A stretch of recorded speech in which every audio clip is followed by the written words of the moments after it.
right, so last time, the party accepted a job to secretly deliver a Vorpal longsword to the front lines of the Blood War. They took a circuitous route out of Sigil, but despite their best efforts to shake their pursuers, they were confronted by a demonic ambush force just outside Ribcage. After navigating the Gate Town's infernal bureaucracy with the help of a generous bribe, they gained passage to the wastes of Avernus. Following a long march across the hellish landscape, they encountered the corpse of a fallen Blood War officer before finally reaching the front lines. There, the party made a frantic dash across an active bombardment zone while simultaneously fighting off a vicious rock demon. Against the odds, they reached their destination with the Vorpal longsword intact, where Procurator Malefax rewarded them both for a successful delivery and exceptional valor on the battlefield. At Teska's request, in the past couple of weeks, the Hazard team was asked to visit Val law offices regarding the Swiftsigil portal interference case. Count Val explains that before proceeding further, he wishes to hear directly from each member of the team while the events surrounding the sabotage remain fresh in their minds. Over the course of the interview, Val asks a series of precise factual questions, allowing each of you an opportunity to recount your recollection of the incident, such as when did you first suspect the portal had been deliberately extracted? Who discovered the Swiftsigil business card? What prevented the Hazard team simply from leaving through the portal? And how long were they stranded as a result? Throughout the interview, Val rarely interrupts, occasionally making brief notes before asking a clarifying question. Once everyone has finished, he closes his notebook. Thank you.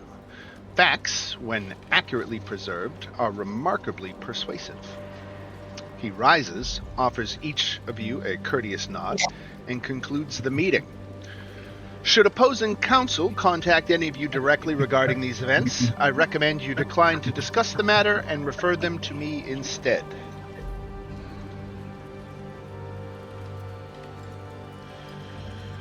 A final confident smile crosses his face. I believe I have everything I need. Any questions or clarifications you guys want to make with Count Val during this interview about what happened, or anything you want to make sure to say about the case? What can we expect as next steps? So the next steps will be, filing the suit. Then will be the discovery phase,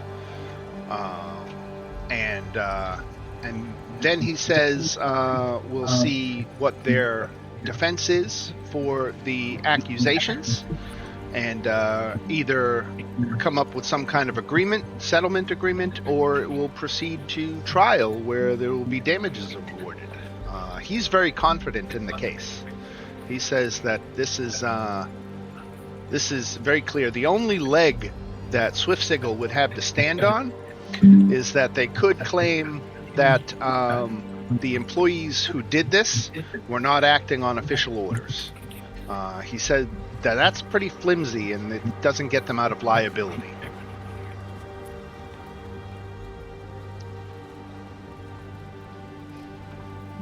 Sounds good.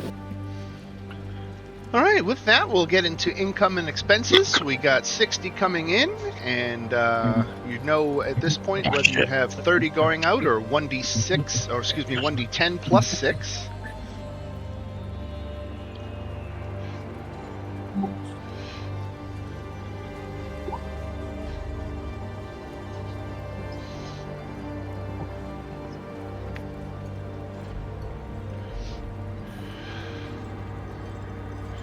And Captain, of course, in addition to the 1d10 plus 6, has another 5 for alcohol expenses. And just to let you know, because you guys have hit level 5, I have taken another look at the Bastion rules, which are optional rules that kick in at level 5. And while I'm not going to immediately reward you with one now just for being level 5, I can tell you that there are plans coming to get you into a bastion. There's something story-wise which will eventually occur, which will explain the acquisition of one. And when I do that, I am going to bump all of you up to the modest lifestyle. Because it would be assuming that you're all living in this bastion and that you're no longer maintaining separate residences. So just to telegraph that change that's coming. Makes sense. It'll make things a little simpler. Mm-hmm. Any magic item shopping you guys want to do before we get going on this adventure? I'm saving, so not for me. Yeah. I'm good for a while. Right on. Alright, so with that, we'll get into our spotlight updates. And we'll start with Vox, who has been living with Erendor. And it's given him plenty of opportunities to observe his new companion away from the rest of the Hazard team. And lately, you've started paying closer attention. Most of the time, there's nothing particularly unusual to see. Erendor reads, studies, sleeps, and goes about his business like anyone else. Then, one night, you awaken to the sound of his voice. At first, you assume he's talking to someone, but the apartment is otherwise silent. You listen from your room. Erendor is speaking in his sleep. Most of the words are too faint to make out, but the tone is unmistakable. He's answering someone. Then suddenly, silence. A moment later, you hear Erendor stir awake. By the time you check on him, he appears perfectly lucid. Whatever happened, he dismisses it as nothing more than a bad dream. Maybe that's all it was. But you've treated enough frightened people at the gatehouse to recognize the difference between someone who doesn't remember a nightmare and someone who doesn't want to talk about one. At this point, I am going to throw Erendor and Vox into a little sidebar so that they can have a little discussion, role play this scenario out, and just drop a little note in the Planarama chat when you want to come back. Okay. Okay.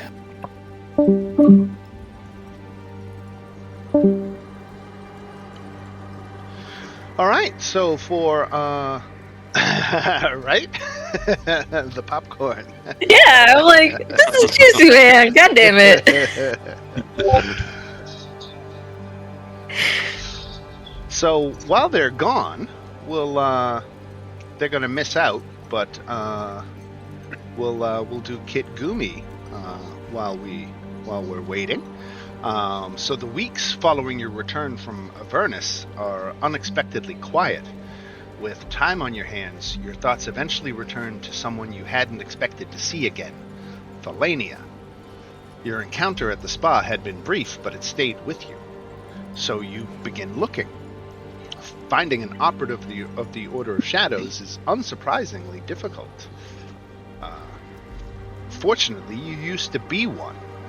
You know the sorts of places operatives linger without appearing to linger, the dead drops that haven't changed in years, the taverns where nobody asks why someone sits alone for 3 hours. Eventually, your patience pays off and you spot Thalania sitting alone at the balanced cup. She notices you approaching. For a moment, surprise crosses her face, then a smile. Kit Gumi? She gestures toward the empty chair across from her. I was wondering if I'd see you again. You sit, and for once neither of you is in a hurry. And this time, you're the one who came looking for her. So, again, while James and Chris are doing their sidebar, we can do a little moment here if you want to talk to Thalania to ask her or say anything in particular. We can role play this conversation. Yeah, I think Kagumi would be careful in what she asks. You know, I think she would say, like, I'm sorry about our last encounter. I obviously wasn't expecting you, and I understand you may be upset with me over how I left and everything. I just want to know how you're doing. I understand you can't disclose certain things, and I respect that. I wouldn't want to put you in a position that'll get you in trouble. She gives a nod, appreciatively and warm. Of course, I can't discuss details, but I can say life is sometimes challenging, but overall good.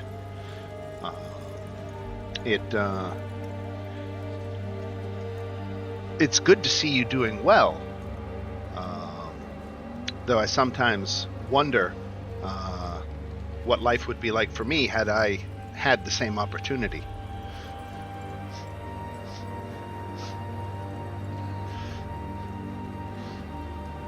Well, I decide maybe to tell her about, our escapades and just kind of be like, well, if you want to hear a good story, do you want to hear how I got stuck in the astral plane for like 3 weeks? Yes, she desperately wants to know. And I think, Kagumi kind of like gruffly recounts like her job and how she's working with a bunch of misfits. Her group, in particular, are the only people she can stand. And I think she shares the highlights of some of the group's greatest adventures. Getting stuck in the astral plane for 3 weeks, fighting a dinosaur, almost dying, like all, just the tidbits. Right. She listens with rapt attention to all of your stories and asks follow-up questions and is truly interested in what you have to say. And then she kind of catches herself feeling like she wishes she could share stories, but of course she can't. And she doesn't necessarily have adventures on the side. Life outside of her duties is pretty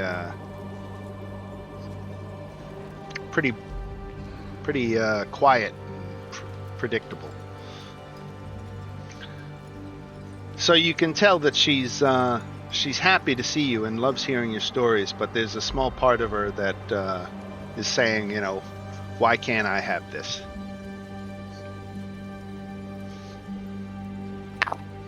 Yeah, I don't think Goo is ready yet to, I think Kagumi recognizes that, but she can't say it because that would kind of go back on the deal that she made to get out. Right. So I think in a way she sees it, but she's like, I can't tell you how I got out.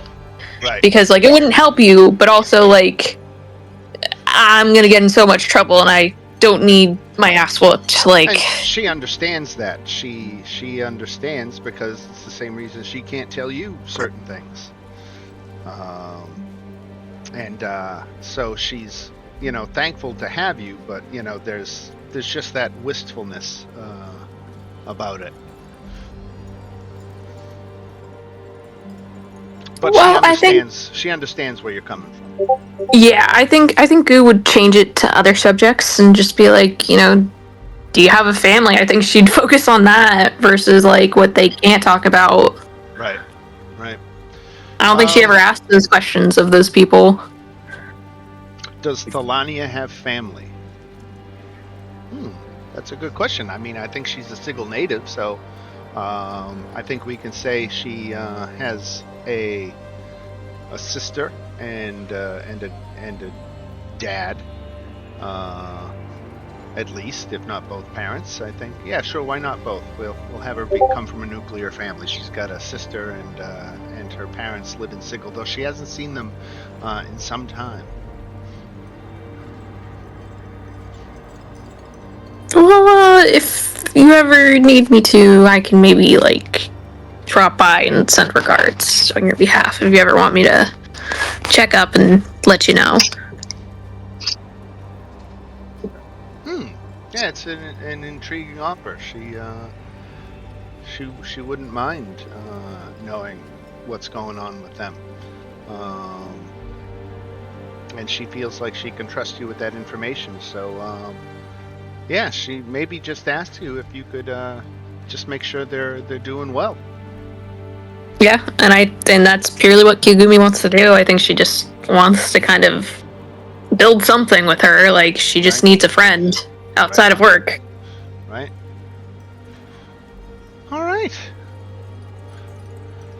Well, that was good. That was a good little update. Now, the remaining update is for Erendor and Captain. And Captain, I don't mind telling you your update is mainly the fight, which I don't want to do until the other fellas are back. So if you guys don't mind, I'm just going to jump out and jump into their sidebar and see how they're doing. And we'll hopefully have all 4 of us or 5 of us back together here in a minute.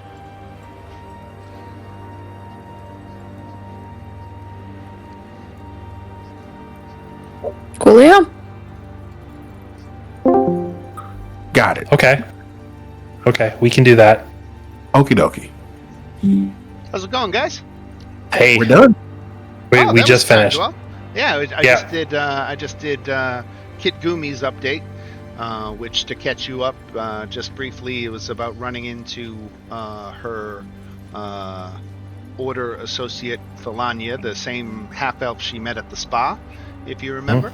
So we just role-played a quick conversation, but you didn't miss anything critical. I'll just move you on back if you're good. Yep, Yes, we're sir. good. All right.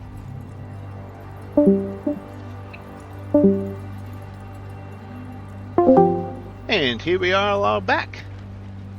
Hey, All right. I'll have to catch up with Erendor and Vox later so that I can get up to speed on what they just talked about. yeah.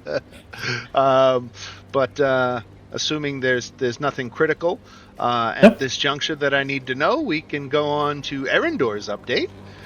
Okay. And I know you had wanted to get some time in at the Fortune's Wheel. And to let you know, I'm going to do that maybe not next week, because next week will be the second half of this adventure. But the next adventure we have, I'm going to have some time in Fortune's Wheel for you. Nice. With that. I didn't want to do it tonight, only for the reason that as soon as we finish your update here, we're going to get into Captain's fight with Gorik the Wall. And I didn't want to do a boxing match and the casino before we got this done, so I decided to punt off the casino until next week. Cool. But the days and weeks following your return from Avernus are quiet. The uneasy tension between you and Vezatar has eased, if only slightly. One evening, while studying in your room, the familiar black ink begins to spread across a blank page of your journal. I know our relations have been strained of late. Nevertheless, your conduct in Avernus demonstrated wisdom. You might not have succeeded, but you at least attempted to carry out your charge faithfully, despite your companion's interference, and I do not allow loyal service to pass unrewarded. There's a pause, and then more words appear. You once asked me for a path back to Kryn. Your pulse quickens. I have learned that there is, or at least there was, a portal in Sigil that led to your home. Decades ago, it was used by a planar traveler named Oroville Thane. Age has taken much from him, but not everything. If anyone still remembers where the portal lies, or what key awakened it, it is he. The ink lingers for one final sentence. You will find Orville Thane among the residents of Quiet Rest House, a Bleak Cabal hospice in the Hive. Consider this a token of my appreciation and a reminder that patience is often rewarded. The writing slowly fades, leaving only the blank page behind. And for the first time since arriving in Sigil, you possess something more valuable than hope. You have a lead.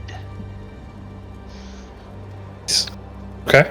For Captain, and everyone else, the wait is over. For the past month, handbills have appeared throughout the hive advertising the bout.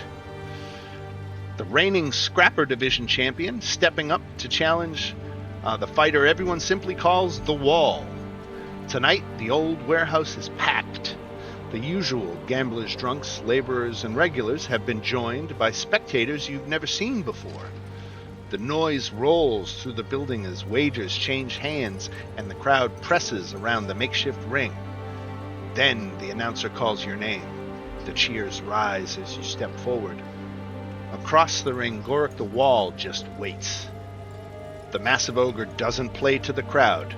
He doesn't taunt you. He doesn't even seem particularly interested in the spectacle around him. He simply raises his fists, and the bell rings. And we can roll initiative. But while we're rolling initiative, we will take any wagers that people want to make.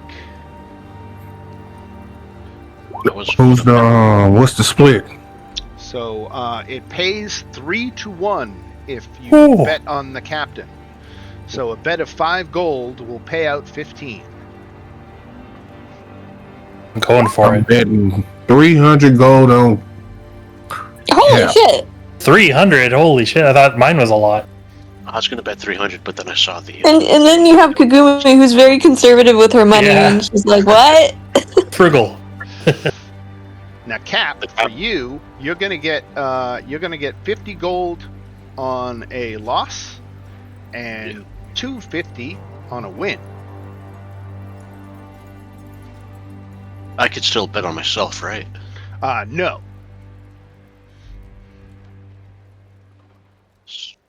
But you could always give money to one of your friends and have them bet on your behalf. I suppose there'd be little way to track that. So I guess effectively you could get around it with little effort. Before Cap gets on the stage, I'll lean into him like, "Hey, Cap, I can either heal you magically, or I can use this medicine bag. It all depends on if you win or not. I want my money back." Got you, don't worry. You did. I got this. Okay. What's Captain going to bet on himself? Captain going to bet. He's going to pass it to, Fox. How much you putting on yourself? 100? Oh, okay. Vox is betting 400. All right, Fox is betting 400. All right, so let's get an initiative from Captain, and we'll play this out and see how it goes.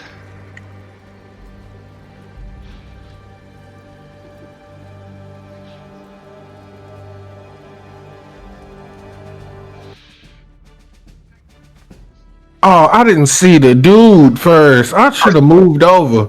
I was going to bet more, but then I saw him, and I'm The name is the Wall. It could have been a small guy. Oh, Oh Cap, god, nigga. that's a token.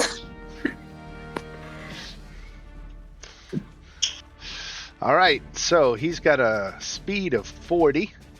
I think that can close the distance. 5, 10, 15, He 20, fast. 25, 30. He Oh. certainly does. He gets over there. He's got a multi-attack What? where he makes 2 attacks. The first one is a miss, followed by a hit for 8 bludgeoning damage. Brother. Well, that's it. No problem. Yeah, attacks, does he have 2? He has 2, and before we go any further, I suppose we want to have you activate Liquid Courage before you start? Yeah. I did, and it's already Okay. gone. Okay, good. Just checking.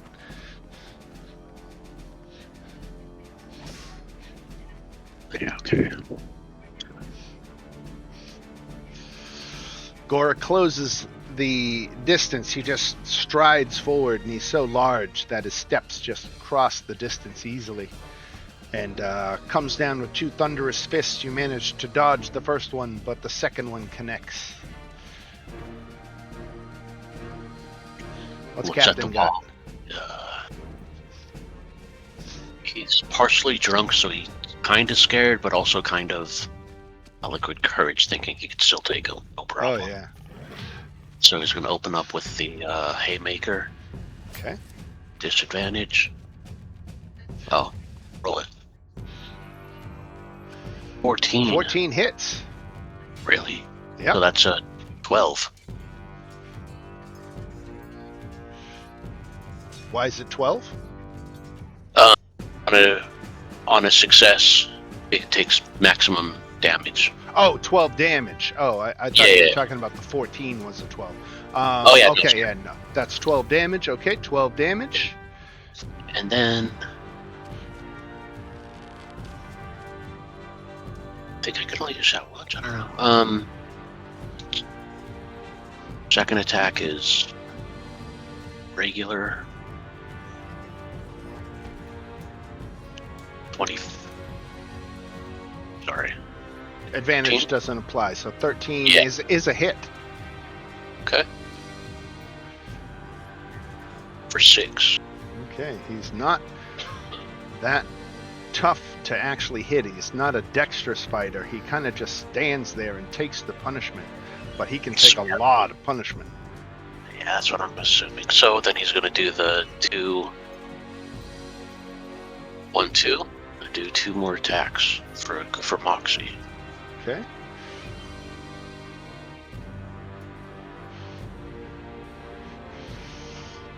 Oh, it's right. 20. 20 hits. For 6. 6 more. And then again, 25. 5 hits. For 4. 4. All right. That is it for Captain. He certainly did enough there. Then we come back to Gorik. Gorik is a brutally simple fighter. He just comes in with 2 fists again. The right. Oh, my guy go. Shit.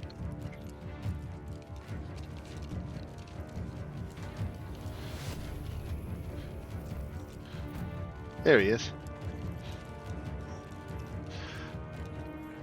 I'll add him back to the turn order. Sorry about that.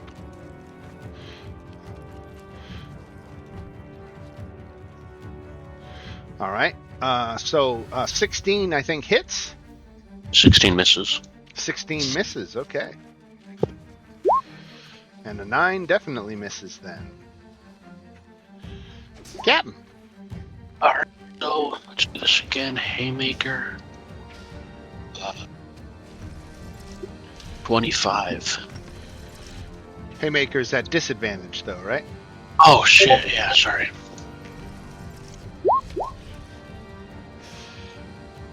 So 9 with the disadvantage. 9 Right. misses. Yeah. Alright, so the second attack. 25 That hits for 9. for 9. Nice. Oh, 2 more. Another Moxie for 2. Okay. 19 Oh, yeah. for 6. And 18 for 7. You are making this look easy, Crowd's getting loud. right? Go. Captain is too quick. The wall comes in. 2 lumbering swings, 2 misses. Captain. Making it look easy. So, disadvantage. Haymaker again.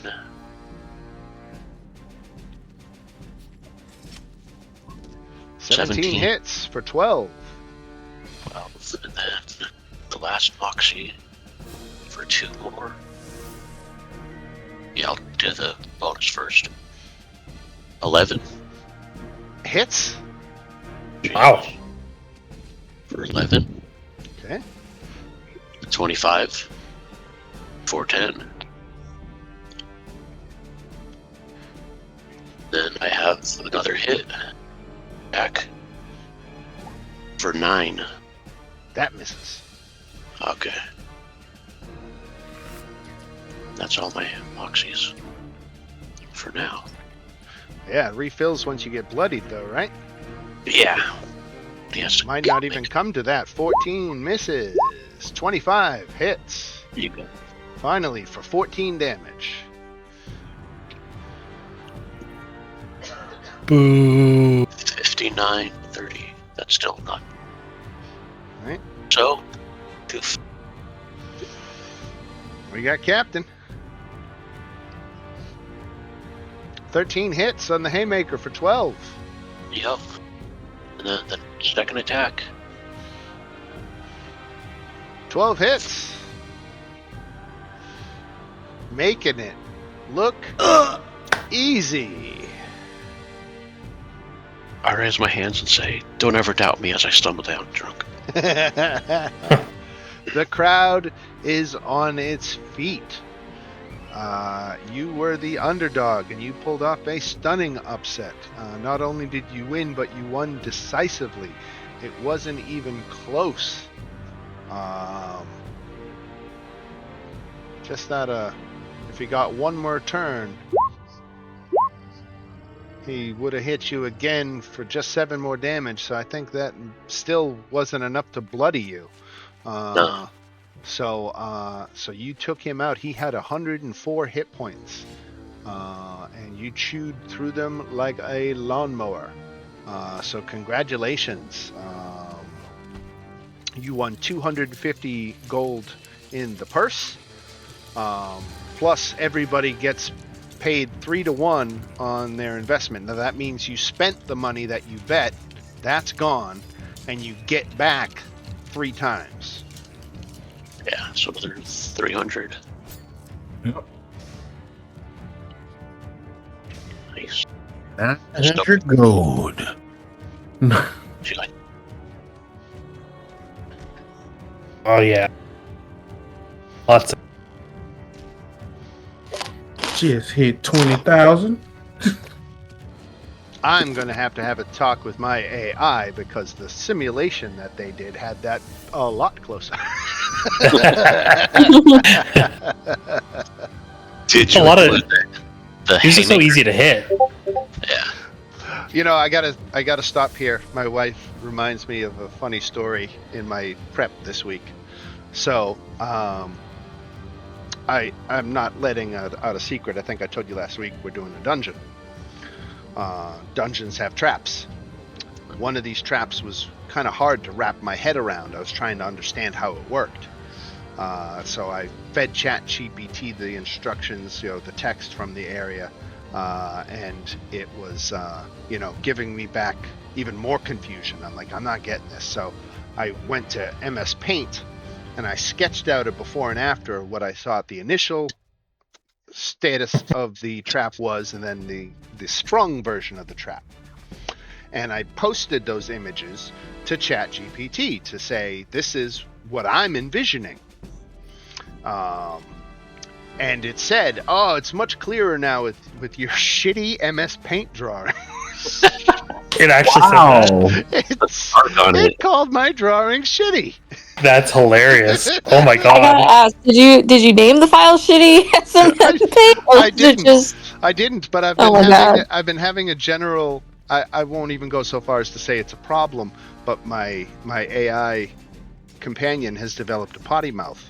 Yeah. And it's because, particularly if I'm upset, venting or excited Yeah. about something, I will let the F-bombs fly. But as a matter of just like regular, like working on D&D stuff, I don't swear when I'm talking about D&D. And I was trying to tell the AI in a separate conversation, like, look, I appreciate you matching my tone and language back with me, but like saying the party's gonna walk past the fucking trap is like unnecessary. Yeah. That's awesome. Oh my god, that's really funny. I had ChatGPT today tell me that, well, if you're just fucking around, you should go ahead and buy it. Right. And I was like, what? Really? I know, right? Yeah. What? Okay. You learn these words. Crazy. Hey, Dad. Yeah, it's funny.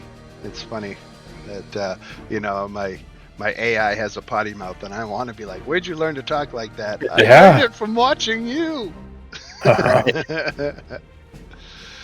All right, so let's get into our adventure proper here with Captain's. Captain is now the Bruiser Division champion. So congratulations to Captain on winning another belt. I'm ready for the next one. No Right. problem. We'll have to make the next one tougher. This wasn't nearly tough enough. I thought you were going to lose this one and there was going to be a rematch when you leveled up. Well, if he wants a rematch, I'll give him a rematch. Yeah, I suppose he can get a rematch. And you'll beat his ass again, but maybe that'll be the prevailing wisdom, is that it was such a one-sided fight that Gorik doesn't really deserve a rematch. He didn't even come close to competing in that. He's smart enough to know he can't win. Right? Like, he can be stubborn and... Right. So as the party enters PPCS headquarters today, you hear raised voices echo from the employee locker room, which is number 10 on your little map here. Teska's voice cuts through the office, and she screams, "No!" Moments later, she strides out, visibly upset. She doesn't acknowledge the party as she passes, disappearing into her office and firmly closing the door behind her. The headquarters falls awkwardly silent. Mira sighs and looks at you and explains, "I asked her if it might be time to clean out the old Hazard team's lockers. It's been over a year." And then she looks guilty for having brought it up. Wait, a year since what? Since the old Hazard team went missing. I've been If I wondering know- about that. What happened there? And she kind of leans in and says, "Nobody really knows. It wasn't official company business. We think it was something personal for Teska, which is why she doesn't like talking about it." Business and personal is never a good idea.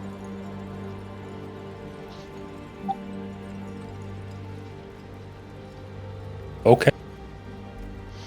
Teska said the lockers stay exactly as they are until someone can prove that the old Hazard team isn't coming back.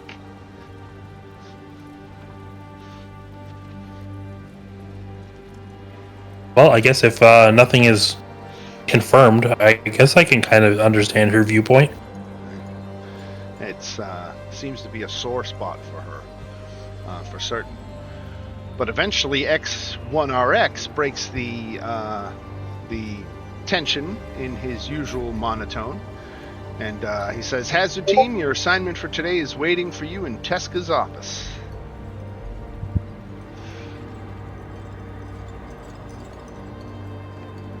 I'll go over and kind of like poke my head in, be like, boss, you got something for us?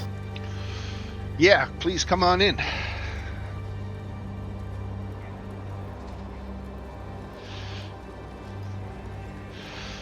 She introduces you to the company's newest client, Nemia Pell. Nemia Pell is a human archaeologist and member of the Society of Sensation, who has dedicated her life to preserving the history of civilizations before they are lost. And she explains, "Every civilization experiences the multiverse differently. When one disappears forever, we lose an irreplaceable way of understanding existence. An archaeological expedition recently uncovered the ruins of an ancient Olman temple. Before the excavation could properly begin, increased volcanic activity forced our researchers to flee the area. I'm offering you a modest sum of 150 gold each to undertake this expedition, more than delivery. But in addition to the payment, I'm going to give you salvage rights to any coins, currency, and magic items that you recover from the shrine. If Tomoa-chan is the name of the dungeon. If Tomoe-chan is anything like the accounts suggest, I'd rather suspect you'll earn considerably more from what you bring home than what you get paid from me. Any recovered art objects, ceremonial objects, archaeological finds, and other historically significant non-magical artifacts will be claimed by Nemia. However, you will receive a recovery commission equal to 1/3 of its appraised value. In addition to that, there's a specific item called the Jade Codex. It's of particular importance. It is a collection of thin jade tablets connected by gold hinges, and each tablet is intricately carved with pictographic writing describing the beliefs, rulers, and history of the ancient Ulman civilization. We consider the codex historically priceless, and we fear it will be lost forever if the volcano destroys the shrine. The recovery of this Jade Codex pays 600 in and of itself. That first 150 each, if I didn't clarify, is paid upfront right now. So you all, upon accepting the job, get 150 gold.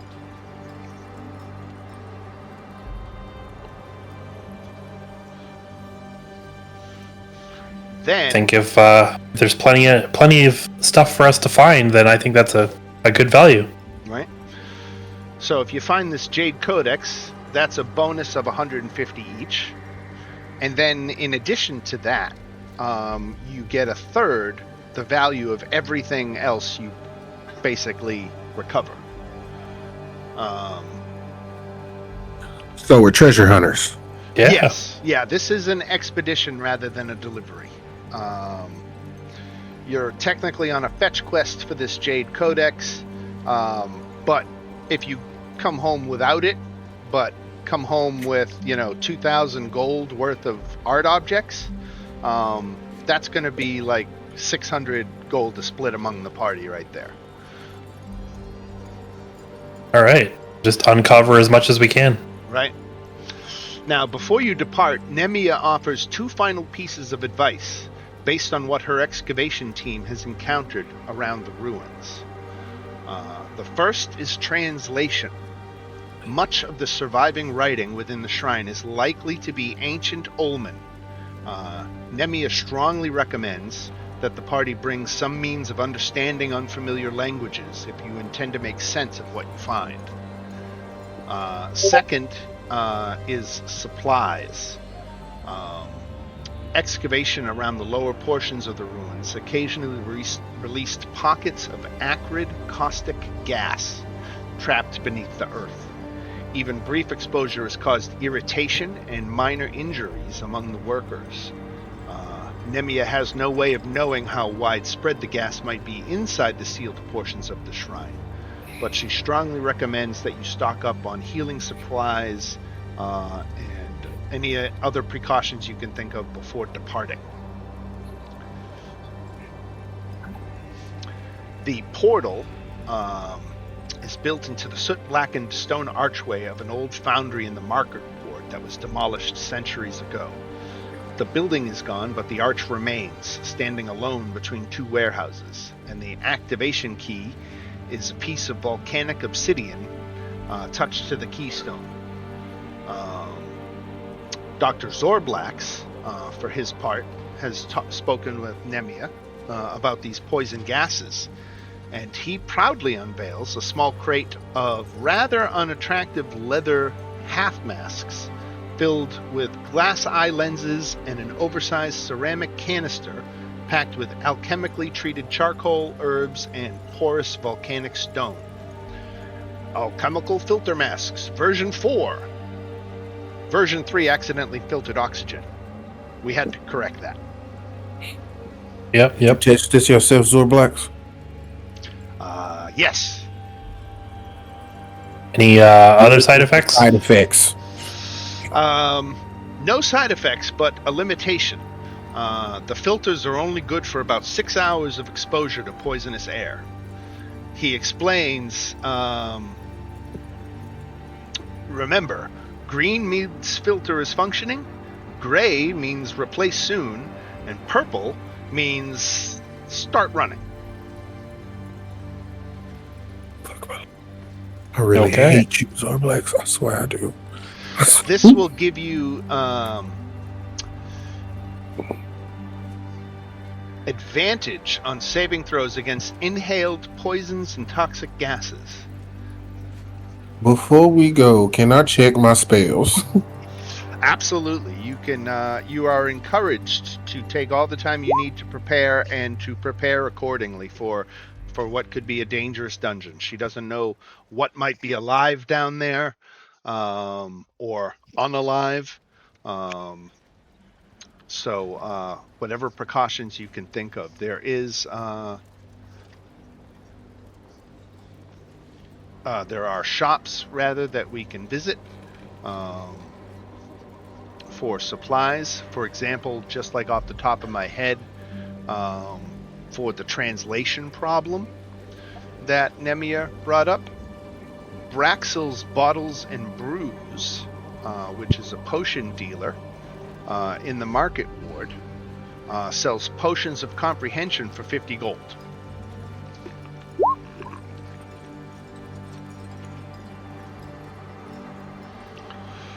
There are also greater healing potions, regular healing potions for 50 gold.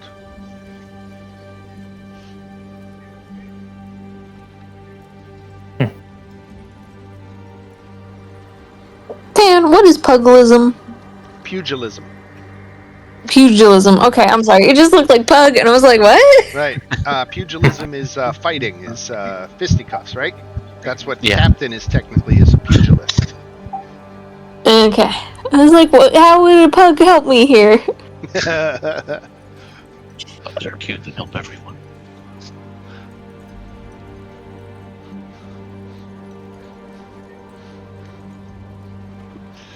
So any shopping anybody wants to do in preparation for their little dungeon excursion? Oh yeah, I'm definitely buying a greater healing potion, but I can't believe it's 200 gold. It's so expensive. That's a lot. Oh, Dr. Zorblax had another line about the masks. I hate to not give you Dr. Zorblax lines. Airborne particulates, toxic spores, corrosive vapors, noxious miasmas. This beauty handles all of them. But don't inhale smoke. Smoke is different. How? Why is smoke different? It just is. It's not a gas. Zorblex, I hate you. I want you to know that. I That want one you to got lose your me. job. I want you to know that. I'm coming for your job. I think Goo is just waiting for the day that Vox beats the shit out of Zorblax. He's an affront to the healing And she won't arts. stop him. She really won't. She'll just sit back and be like, yeah, get his ass. She hasn't forgotten the athlete's head. Really bad at his job. He's an inventor, it's He sometimes should probably invent stuff and get out the doctor's office.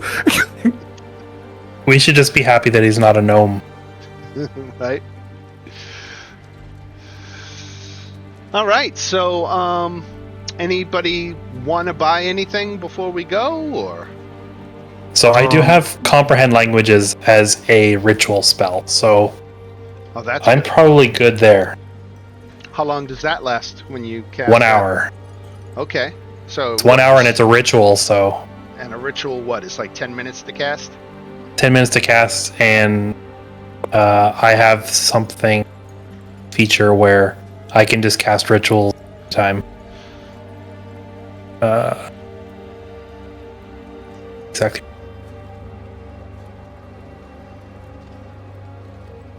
I'm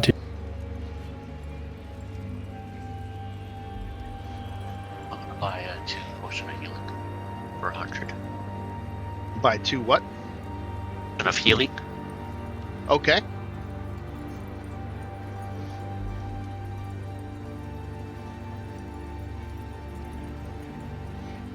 Oh yeah, just to confirm, I did buy a potion of greater healing, and I already did the math and stuff. Just Nice. FYI. 200 gold. Yeah, that's I just steep, but I it's know I'm good. gonna get hit. I'm gonna need it. Not a bad idea.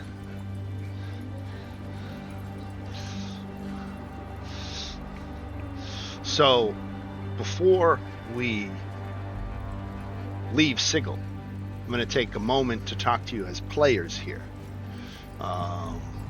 Just so you guys know what you're walking into. This dungeon is called the Hidden Shrine of Tomoe-chan. It was originally designed for tournament play. It's deliberately meant to challenge you as players as much as your characters.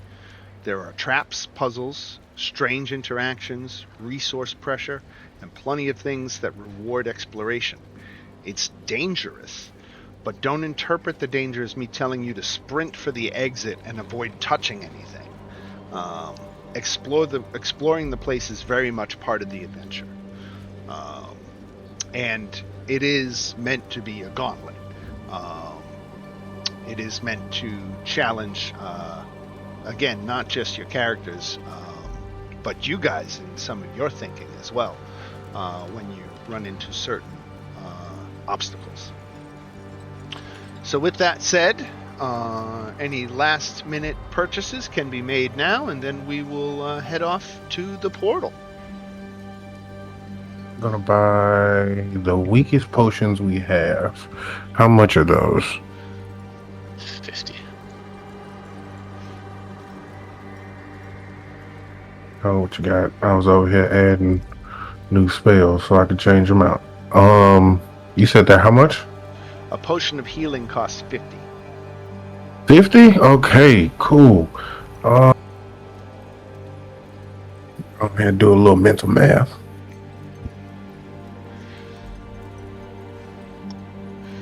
A greater healing potion costs 200.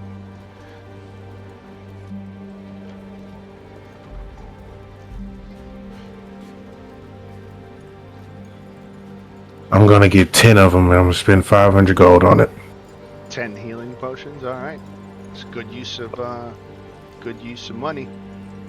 I'm not gonna lie. Can't spend it if you're dead.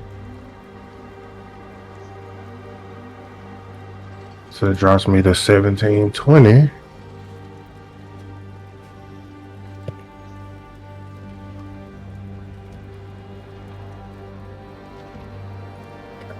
And I need 10 healing potions.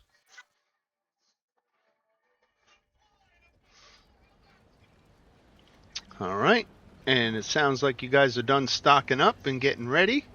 So with that, you head to the archway in question. Press the obsidian stone to the portal frame, and you are off. You are whisked away to a remote jungle valley on a prime material world. You are deposited a short journey away from the temple or dig site itself.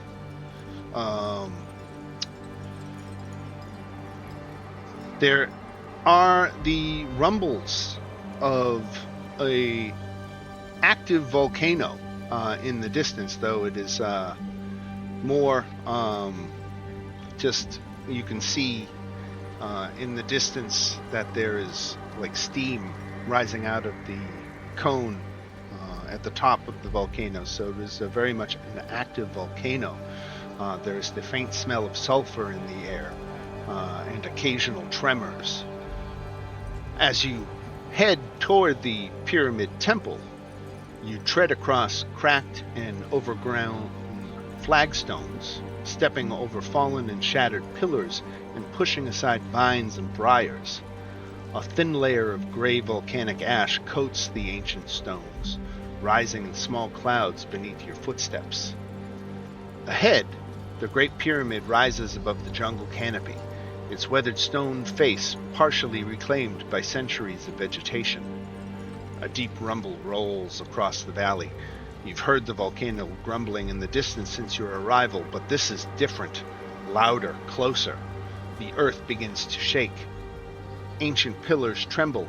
Loose stones dance across the flagstones, and somewhere beneath your feet comes the sharp crack of breaking rock. Then the ground gives way. The earth gapes open beneath your feet, and you are falling amid the roar of collapsing masonry. Dust and volcanic ash fill the air. Broken stone tumbles alongside you as the opening overhead rapidly disappears. Sunlight vanishes, and darkness swallows you.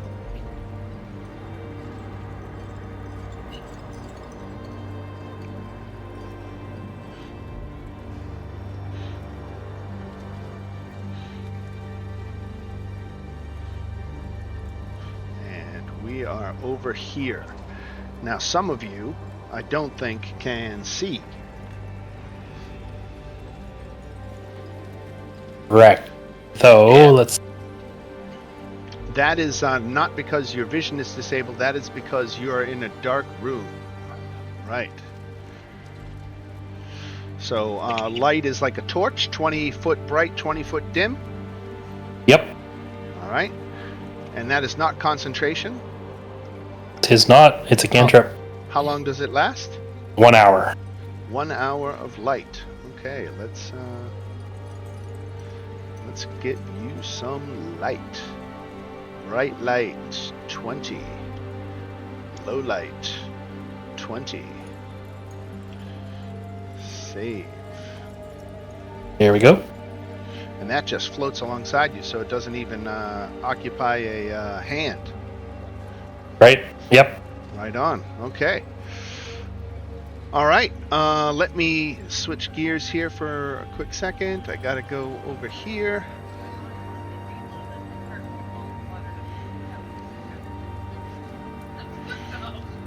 Okay. You are in a long, narrow chamber running east-west. In this map, north is to the left, south is to the right, east is up, and west is down.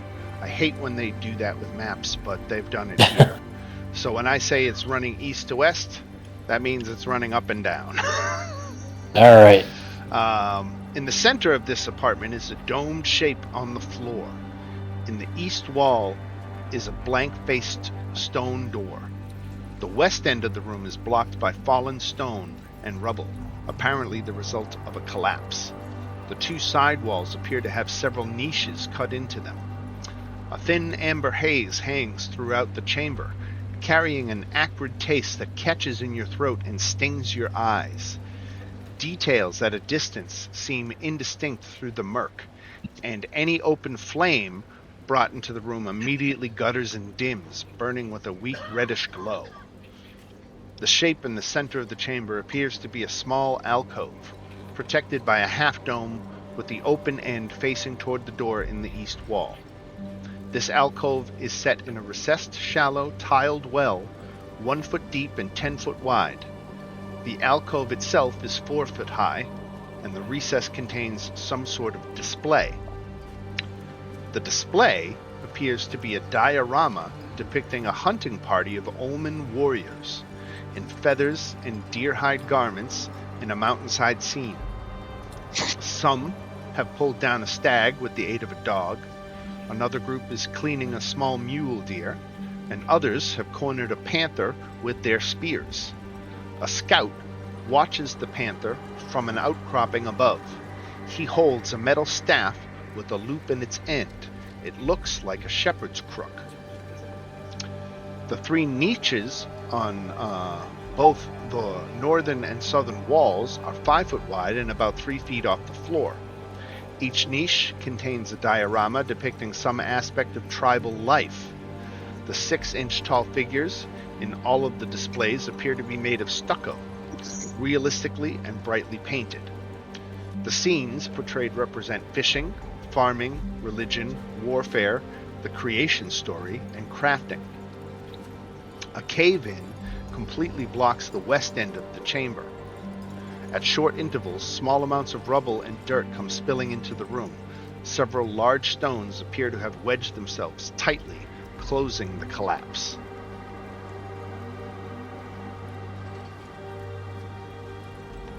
Ooh, that was a long intro. But the short of it is you got niches along the walls with little figurines depicting daily life. There's another domed thing here in the center with some more figurines in it. One of those figurines is a scout holding a shepherd's crook. That's what this handout here is.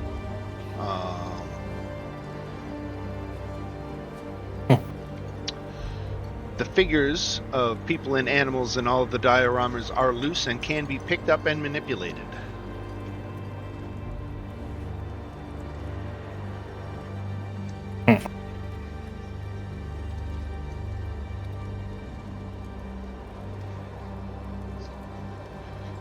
And then you've got this door to the east.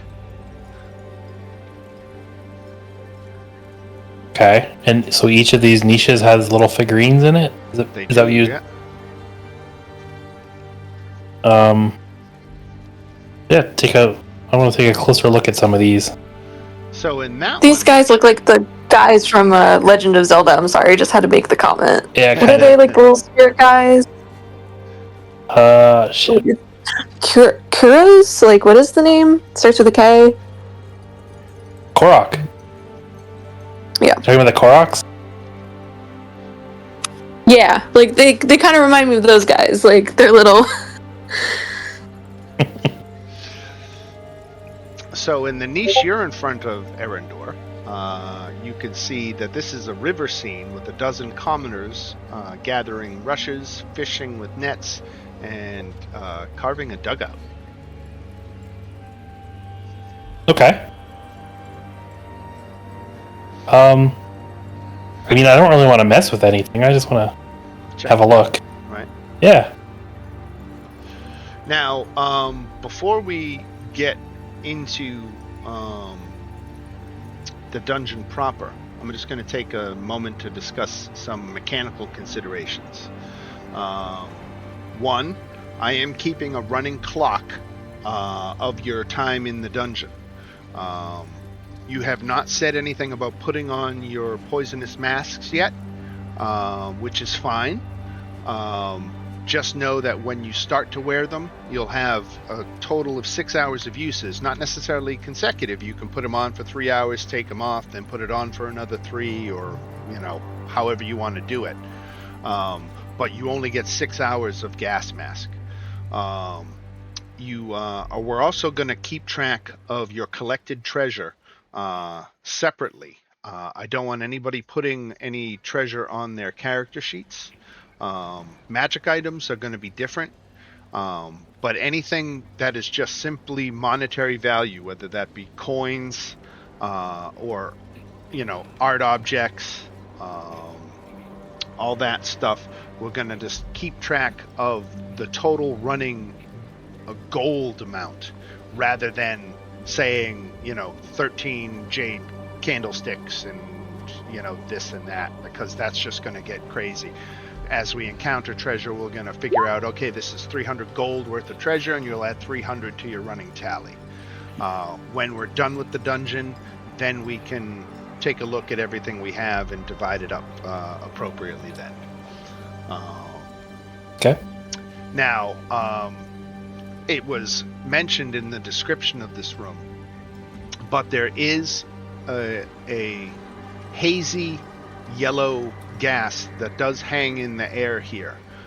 It is irritating to the eyes and throat, but it is not like poison condition or lethal or anything like that. It is irritating.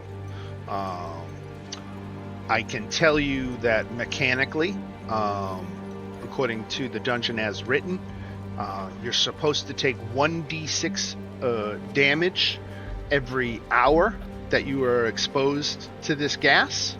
That is another reason why I have to keep a running clock, because I have to know when an hour has gone by.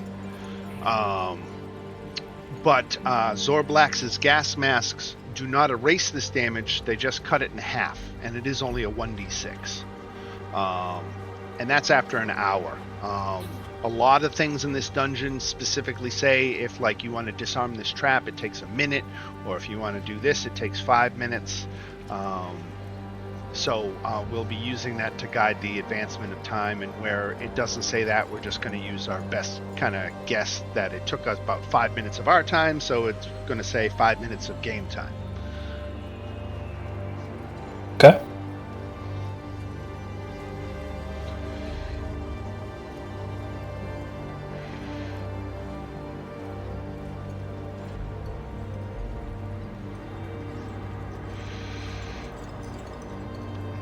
This niche that you're approaching, Erendor, is a bunch of commoners engaged in farming, planting maize and harvesting wheat, or wheat.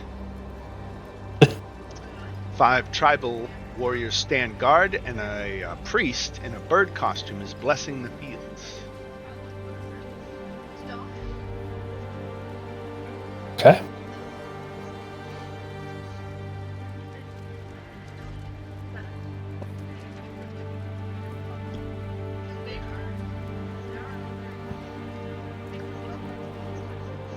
Checking out some of the niches, Vox? Absolutely.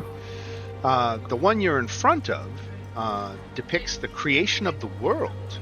All the statuettes are stylized and obviously non-human. A god adorned in green quetzal feathers is mixing ashes with blood to form sculptures of a man and a woman, while 4 towering figures painted red, black, blue, and white are standing about a fire committing suicide with their daggers.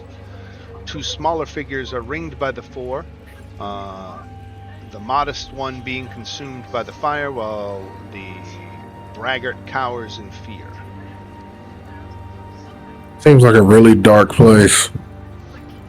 Getting that impression. Yep. Yeah. I should ask for more money. Hopefully we find a lot of good stuff. You should always ask for more money up front. In front of that one box, you're seeing a scene that shows various forms of crafting. There are a bunch of commoners busy weaving rugs and baskets, carving totems, making pots, grinding stones for weapons, and making clothes.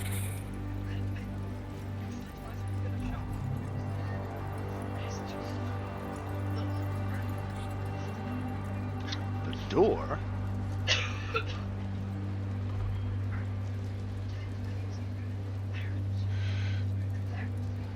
The door is carved with a sun symbol and appears to open into the room.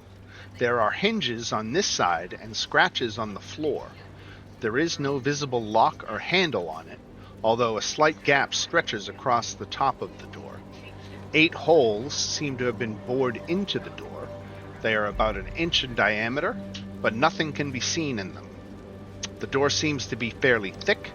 The lintel is arched, with a keystone at the top.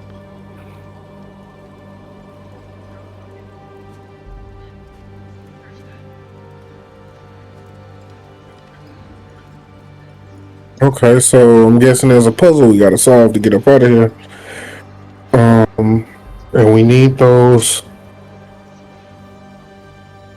So that center display that you're at now, Vox, is a diorama showing 12 tribal warriors, a scout, a dog, and a panther.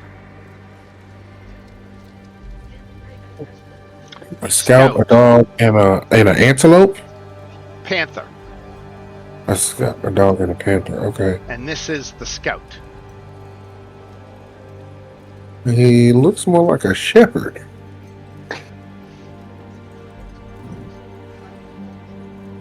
I mean, it would make sense if there's a dog and an antelope. Like, he's...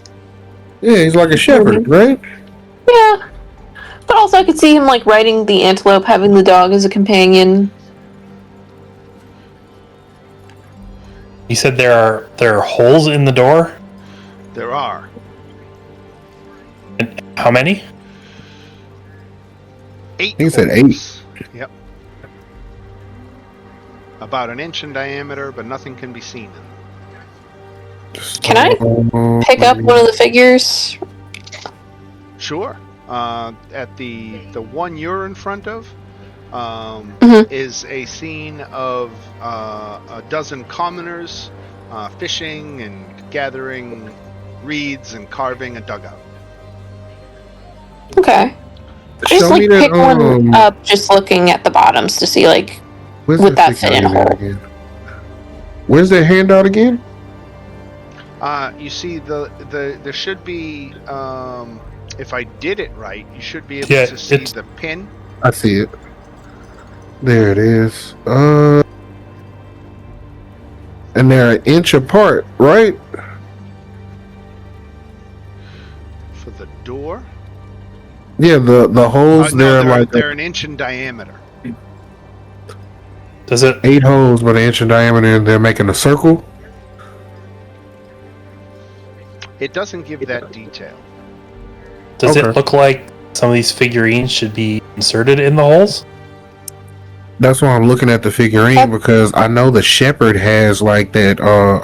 Well, the figurine has that shepherd staff, and it's got some protrusions on the end.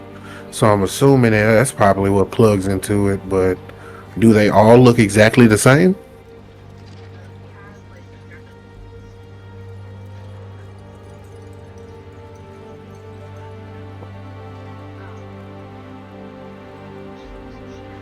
Do they all look like this, Dan?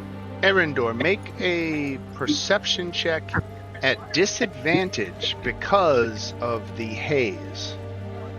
Okay. Not so good. Right. I perceive nothing. Vox, you were at the door. You can make one too. Okay, perception check at disadvantage. Mhm.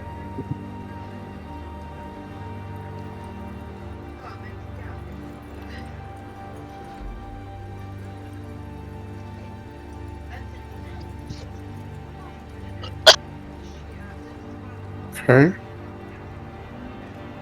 Can I get this one again? What is this?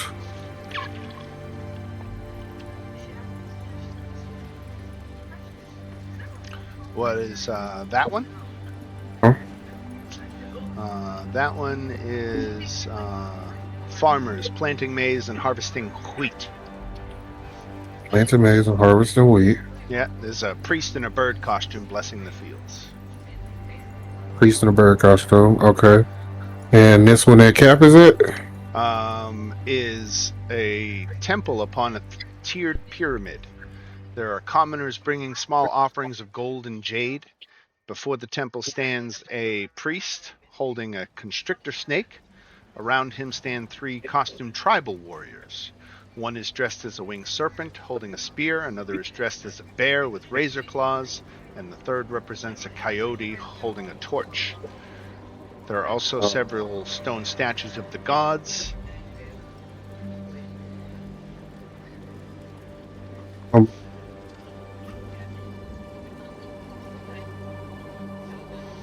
And this? Is a river scene with fishing with nets and carving a dugout. Kitgumi, the one you're at, is tribal warfare involving 20 tribal warriors in combat. 10 on one side are painted black, while the other 10 are done in red.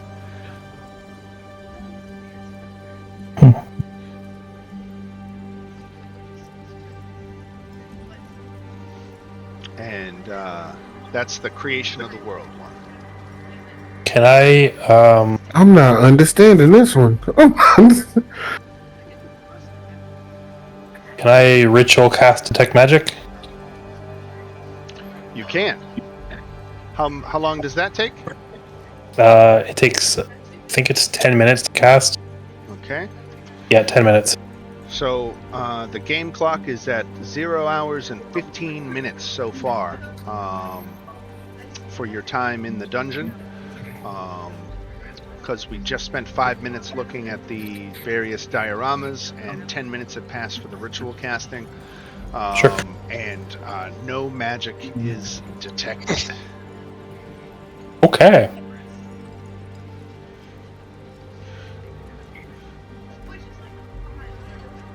So this might be a dumb question.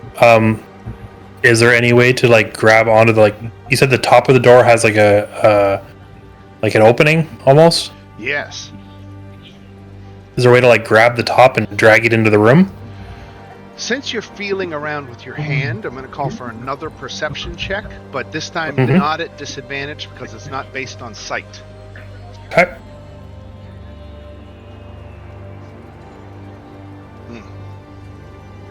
The door won't move. It appears to be locked in place. Okay.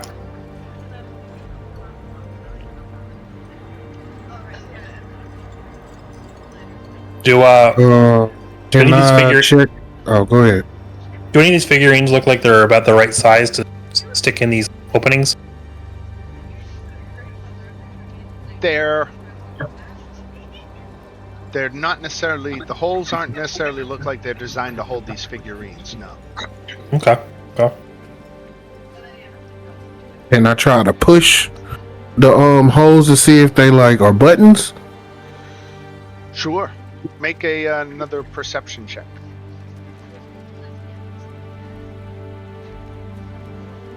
At a disadvantage? No, at regular.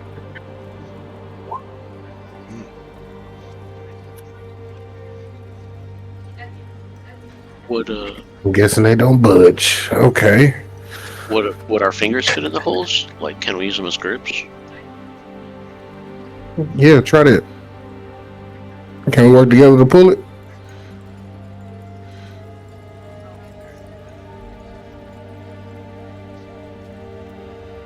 I'm just making sure. Right. Captain, if you're going to go start messing with the door physically, you can make a perception check as well.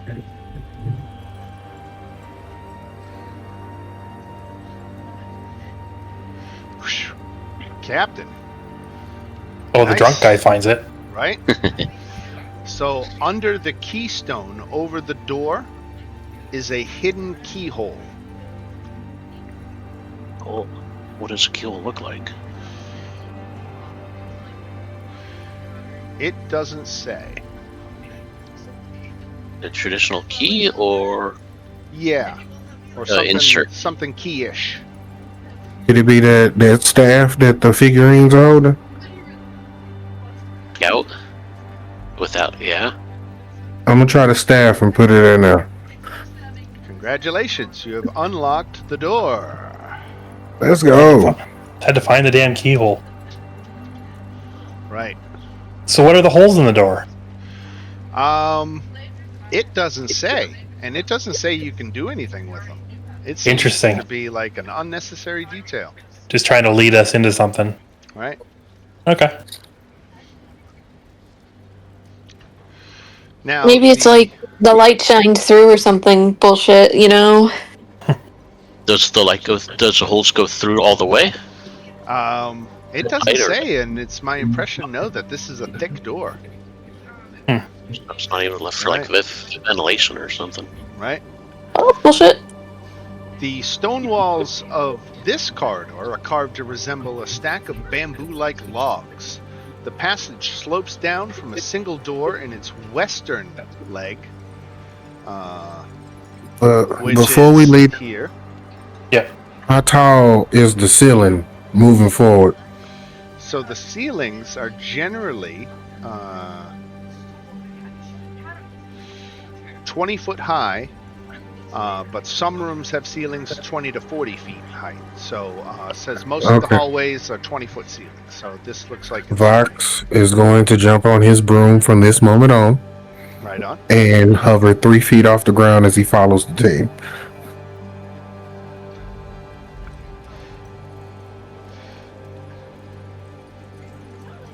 Put a little icon so remember Vox is not treading upon the ground.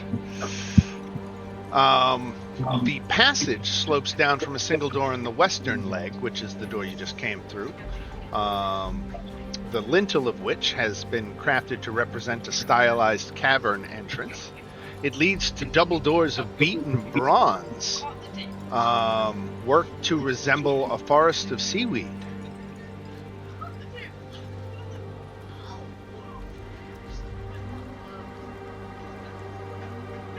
A forest of seaweed beaten brown? Beaten bronze, right.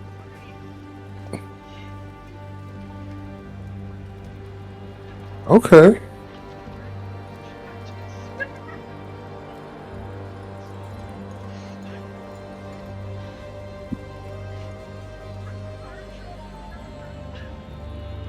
Let's make it happen, Captain.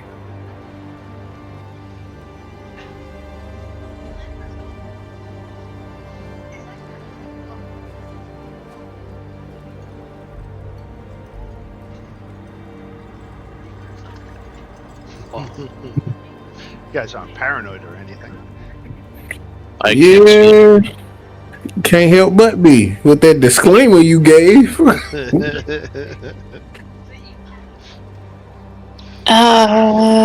is it? A survival check you would have to make to figure out if there's traps? Probably perception. Okay. I'm just gonna make a perception check as I watch them go across and be like, do I think there's traps here? No, I wouldn't know.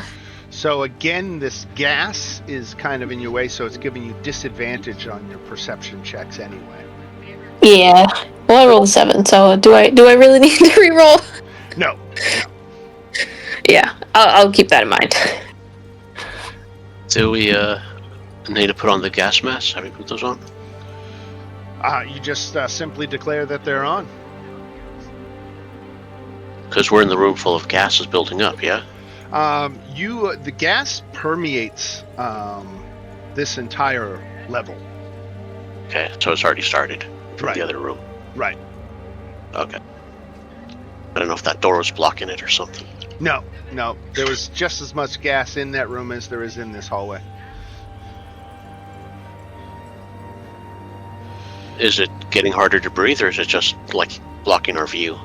No, yeah, it's just it's not getting worse. It just Okay. is an environmental factor. Okay. Okay. What are these on the map on the east and west?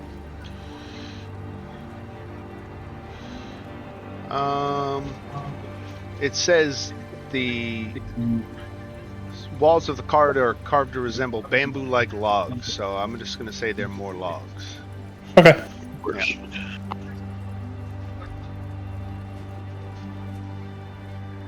And that's ominous, a big double door at the end of a long hallway.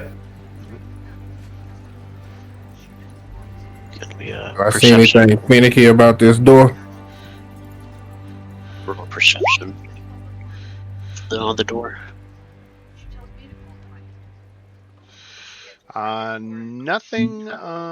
Nothing weird about this door, and it is not locked. So we just push it open. Yeah. Except it says pull, so we don't go anywhere. Yeah. Doors. This is this whole map was done in the older dynamic lighting, so they don't have interactive doors. They're all lines on the light layer that I have to manually delete every time you open a door. Yeah. But I didn't go nuts changing it because I figured this keeps you guys from getting too far ahead of me anyway. So. True enough. Ooh, what is that? Right. So, this room is constructed of large stone blocks buttressed in the corners. The walls are wet and slimy, and mud covers most of the floor in a thin coating. To the east and west, that's up and down, may be seen stone doors recessed in the wall. And to the north, which is left, a set of stairs leads down. In the center of the chamber sits a large, polished boulder amid a pile of smaller rounded rocks. The boulder is 5 feet tall and colored brown with dark streaks and spots. Leaning against it is what appears to be a bamboo staff. In the mud, around the base of the boulder, is a moving shape, looking like a crayfish. It is facing you and seems to be aware of your presence.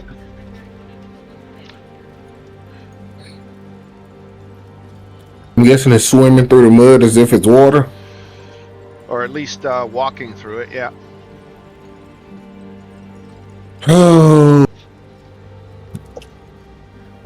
We got a creature here.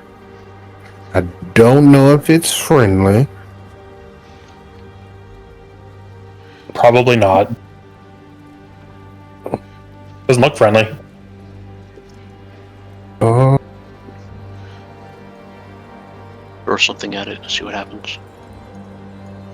Throw something at it. how high is the ceiling here? It doesn't say. So That's we're cool. going to assume 20 feet. I'm gonna fly up. I'm gonna fly in and fly up to at least 10 feet. All right. As you come into the room, the creature, the crayfish, begins advancing and waving its claws in an aggressive manner and speaking in a language that you can't understand. Hold on. Who is it waving its claws at? Vox, Vox? who entered the room, right. Can I Yes, prepare Vox. my bow?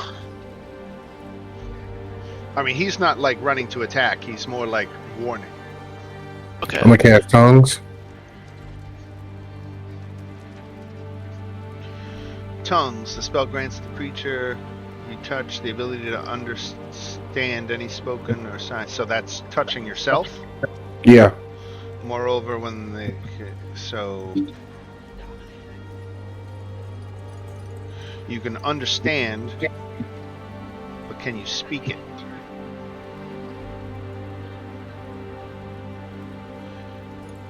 You can understand what he's saying, but you can't reply if I'm reading that correctly. That's fine. He is saying, "Who is this? Who dares to enter the chamber of the Guardian? You had better go, or I will have to discharge my sacred duty. Be off with you before I lose my temper."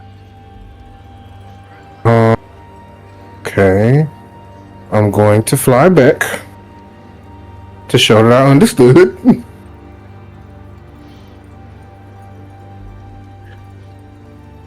And explain to everybody else, he's protecting that room. He doesn't seem hostile, but I can understand him, but I can't talk back to him.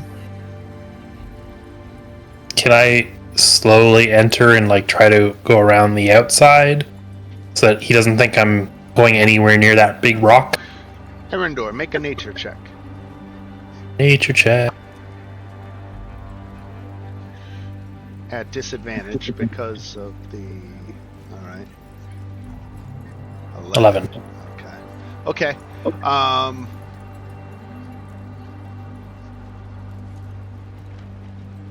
It seems like he's guarding that pile.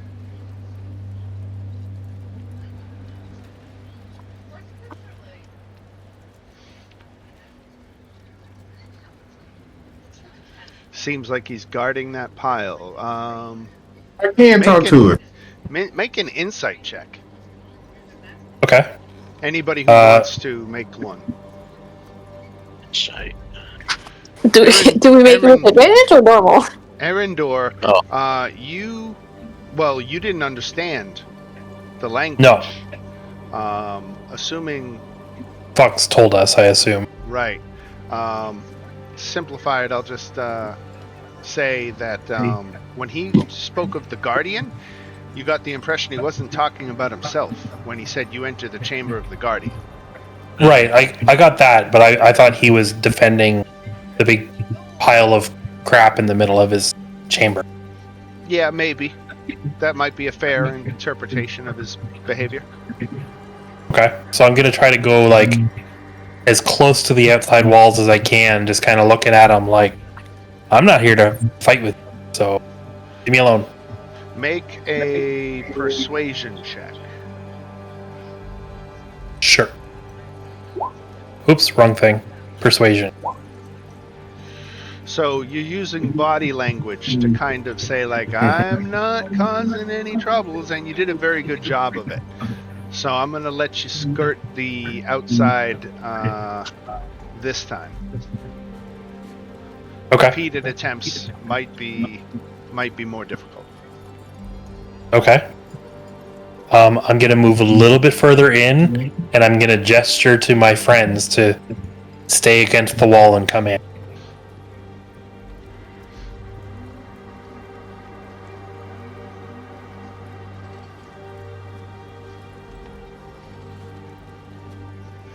Oh, he didn't like that. He's very uncomfortable with you coming in like this in numbers. You're challenging his territory. He's one of you is one thing. Well, More is another. we tried. We tried to be friendly, pal. What if we back and go the other way? He is going to take this posture regardless whether you go east, west, or north.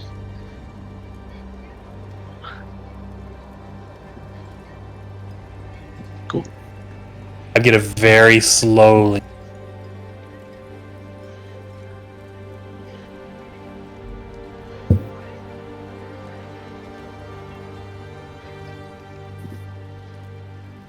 Is he reacting? Where are you going? I'm just really slowly continuing to move. Yeah, you're okay. But the others are not so good. Right. I'm gonna like gesture to them, come very, very slowly into the room along the edge. I'm gonna pause and wait to see what the monster does before I listen to that error door.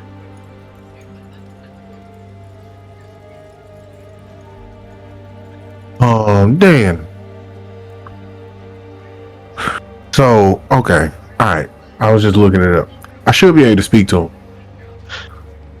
Yeah. Yeah. As long as he's able to speak and he knows at least one language, like any language, then I should be able to speak to him. If he doesn't have a language, then I can't speak to him. Well, it's interesting. The stat block says he doesn't, but according to the dungeon text, he clearly does. So we're going to say he speaks Olman. He speaks what? Olman. O-L-M-A-N. That's the civilization we're talking about. Okay. Will I be able to communicate with him? It's a DM decision.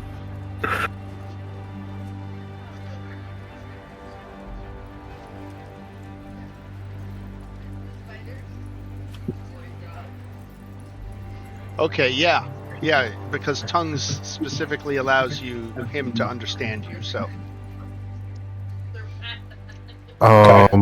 we have no problem with whatever you're protecting.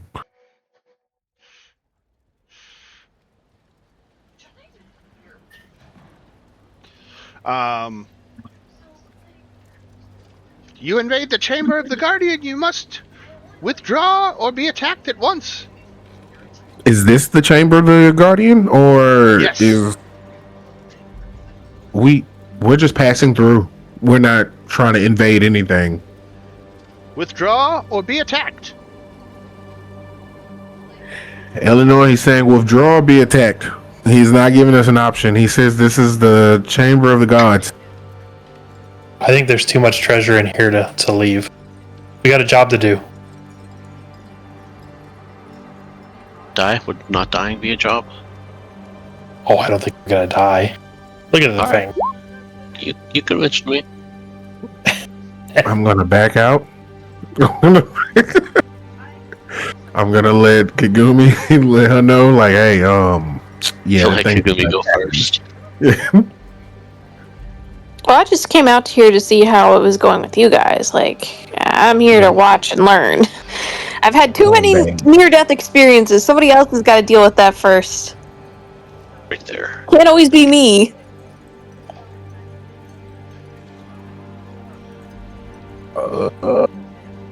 Okay. Little Vox in front of me.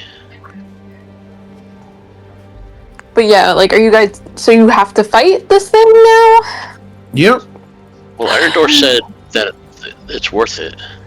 He promised that the gold was worth fighting this thing. I think the gold is going to be worth it. Arendor is ignoring whatever Guardian is, though. We can all roll for initiative because it's going to attack, so we'll find Vox out. makes direct eye contact with Arendor, and he's like, Lavender?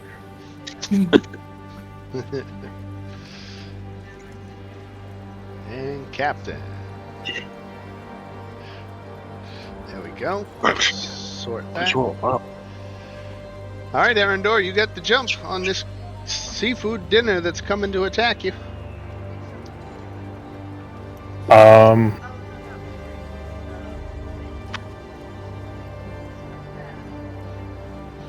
Okay.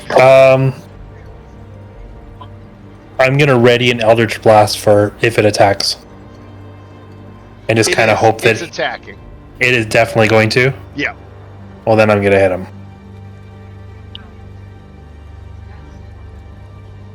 Gotta put this turned on. Make sure that's not turned on, and ooh, that's two shitty rolls. He is armor class 15 because of his shell. Yep. So those miss the All target. right, that's it. All right. Goo.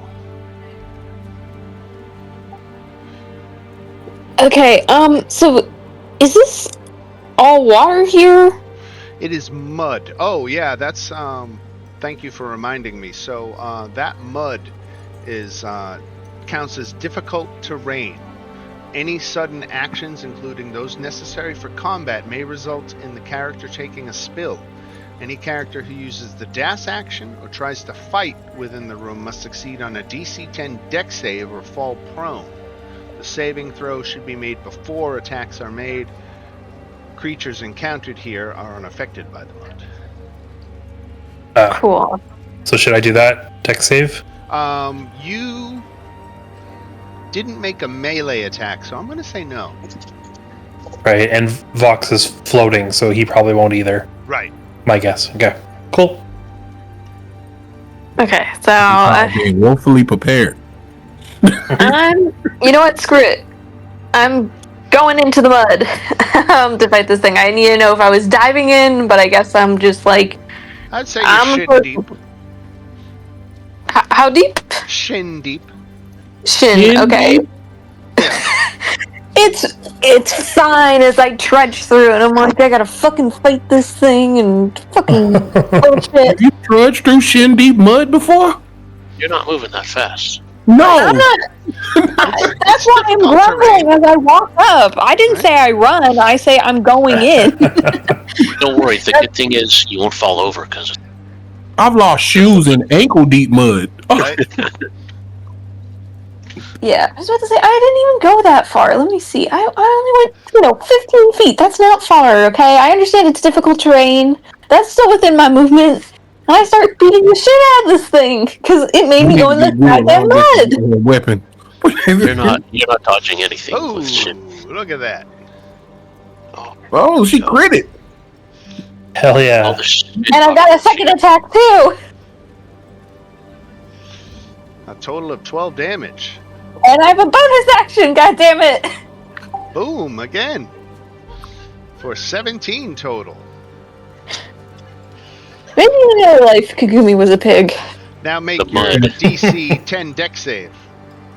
Sure. Your character, one of them characters that like really gung ho about training, huh? This is a training opportunity. Right? Go ahead and make 2 more of those dex saves. Okay, it's for every attack. Gotcha. Alright, so we're going to say one of them you fell down prone after delivering the attack, but you still had enough movement to stand up afterwards, so I think that resolves. So you're back on your feet. You made 2 out of the 3, and we go to Vox. Hey, look, man, we don't want to kill you, but calm down. We just passing through.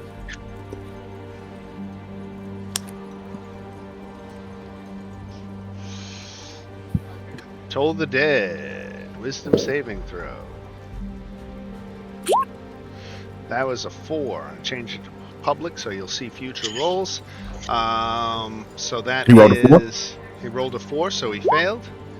Oh, 18 necrotic. Whoa, where did that come from? I thought it was D12. I don't know what was that? You did 2D12. Two. Did you Oh. upcast it? No, No. that's a regular one. When did it go up? Level 5 and improve. 5th level? Oh yeah, it's a cantrip. Yeah, it would have scaled. Nice, 18 damage. I remember loving that spell. Yeah. All right. That's Toll the Dead. Anything else for Vox? Vox is gonna ask him, "Can you back off? We do not want to kill you." What? Why did that just ping?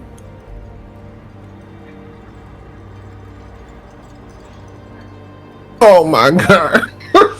Why did you have to ask him questions? No. So If you didn't talk to him. I hate being right. The boulder, in reality, is a huge, giant hermit crab. The bamboo staff was actually one of its legs. That's the nature check that you didn't make, Arendor, to determine that it wasn't a staff, and in fact it was a leg. This creature was asleep, but now has awoken, and it speaks Omen. And it is asking, "Who has disturbed my sleep?" We're just trying to pass through, and your minion attacked us. There's that guy over there.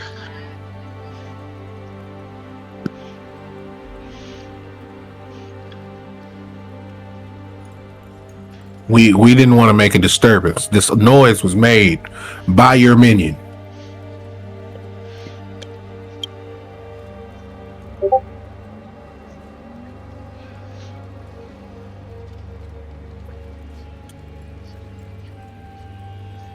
All right. I'm deciding what to do here. You're going to shuffle forward. He's going to attack Kid Gumi. We ain't gonna discuss nothing. Okay. No. All right. Kid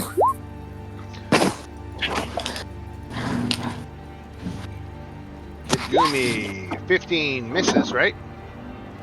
15 actually just hits. Just hits. Okay. Take 11 bludgeoning. I'm gonna deflect. Okay. And you reduced it to 0. And I did, and I'm going to redirect it, because fuck him. I ain't doing this shit. Dexterity save. He made it. Alright. Well, he doesn't take any. I just don't take any damage. Right. And here comes the second claw attack. 12 misses, right? Mm-hmm. All right. That is correct.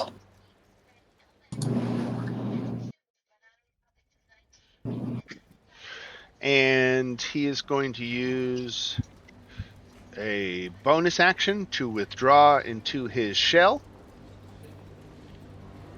which gives him +4 bonus to armor class. When he's withdrawn. Great. Captain. Alright. I look at Arendor and says, "You better be right about the gold." Where did the gold come from? What he said, he said, "Oh, we kill this one thing, there's gonna be a lot of gold." I didn't there's say two this things. one thing. Yeah, you did. Well, there's the only thing around when he said it, so it was implied. That's just you being drunk. Gugumi was not close enough to tell if this is bullshit or not, but this is not good. Kagumi will be having words with you both. Gaslighting Anyway. an alcoholic. Instead of replying to that false accusation, the captain attacks. Haymaker, Very the false. crayfish. Yeah, the crayfish, and All right, see now what before you happens. roll that attack, make a dex save.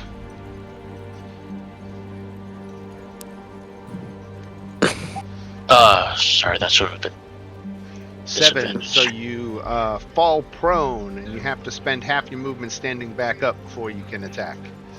okay. So wait, I have to roll that after every attack. Before every attack. So that was 5. That's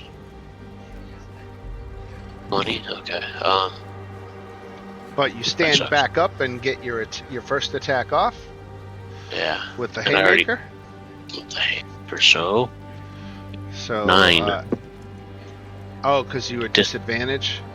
Yeah. Unfortunately, that does not hit the crayfish. You bounce your fist right off his shell. Okay. And then do I fall down again? Nope. You have to make a dex save before the next attack. Yeah, so I have 2 attacks, so I have to roll it before each attack. Right. Yeah. So if he fall again, he's gonna be making his bonus action from the ground. Right. But I did fall, so But right, you got 19? back up. Okay. And this time you don't fall. So you can launch your attack and not fall. Okay, so second attack is the regular attack. 24. Okay, that sure hits. 5, and I'll use Savage Attacker. Attack again. 8. 8 points instead of 5. Yeah. All right. To roll Dexterity for bonus action. I use If it's another one. attack, yes. Take my chance. Nice. Nice. Right. Damn.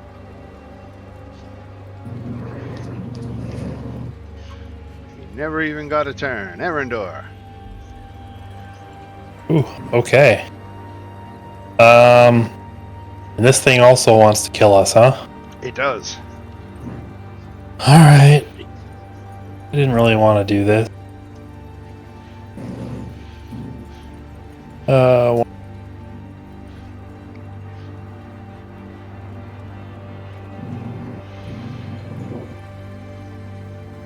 Bounces off its shell.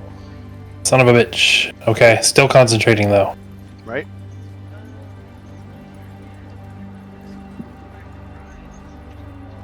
And that's it.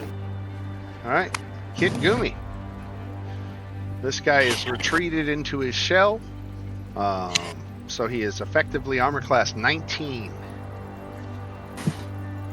Okay. Where is a good old seafood? Like, where's a gigantic pot? Like, we could be doing a seafood boil right now, guys. Like, this is a wasted We ain't got no opportunity for seasoning. us. You just need a 50-pound I take block it back. of butter. You're right.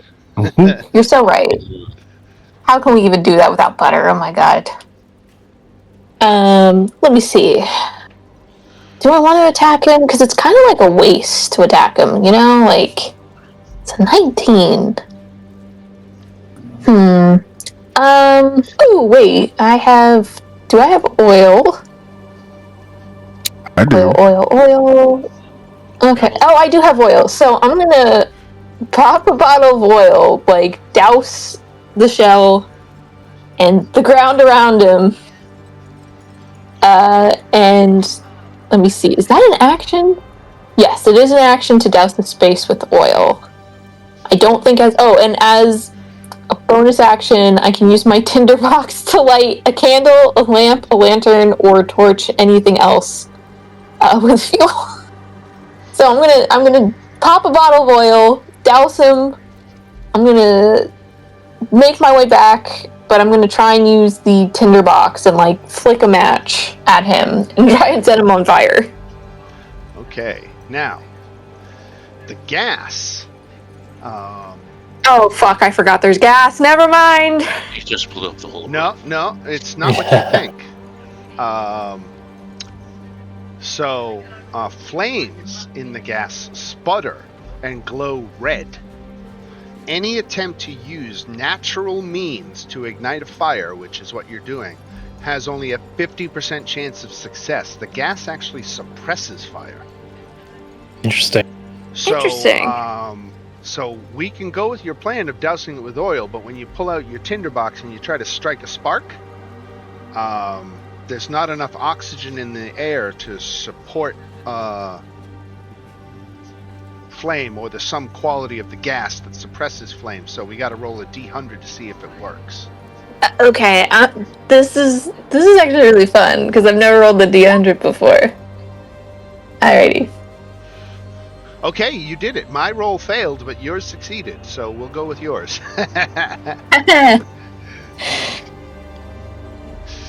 All right. So what Sorry, I got happens excited about 100. when you strike it? The oil burns, and it does. Let's see. The oil burns until the end of the 2 rounds from when the oil was lit. 5 damage to any creature, so it's going to do. Oh, target must succeed on a dex saving throw.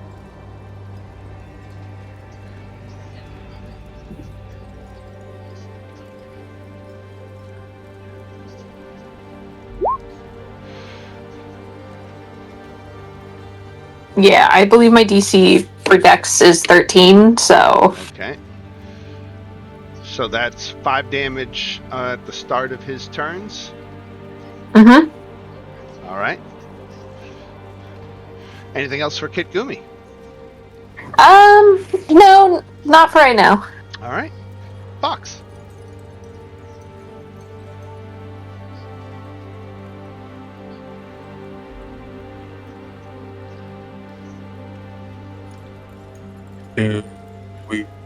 Did I pass or did he fail? Oh, wisdom save. Let's see. Failed. 14 damage. Yeah, it does go up every 5 levels. Right.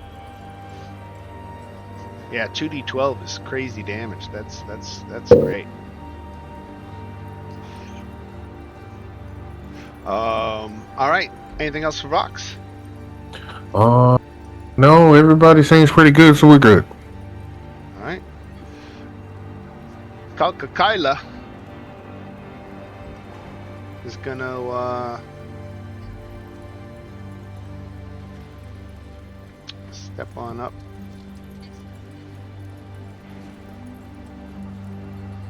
Let's see, who does he want to attack?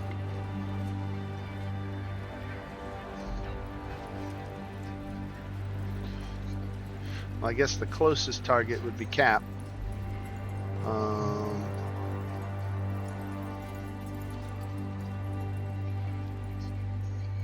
He's fairly intelligent.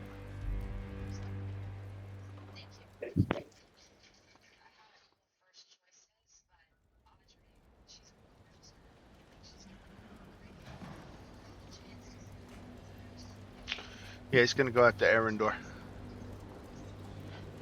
Mother. Got the witch bolt on him. Mm-hmm. Gonna try to break that concentration. All right. So here comes a claw attack. 17 That hits. for 10 damage, and then a DC 10 concentration save. Yep. Nice. Barely. And a 7 misses. Yes. All right, Cap. So he is not withdrawn, right? Oh no, he came back out. Okay. He had to use a bonus action to come back out, and so now he doesn't have another bonus action to withdraw again. So he can only do that trick every other round. Right then, let's. I'm still in the mud, so I have to. DC 10 deck save on each attack.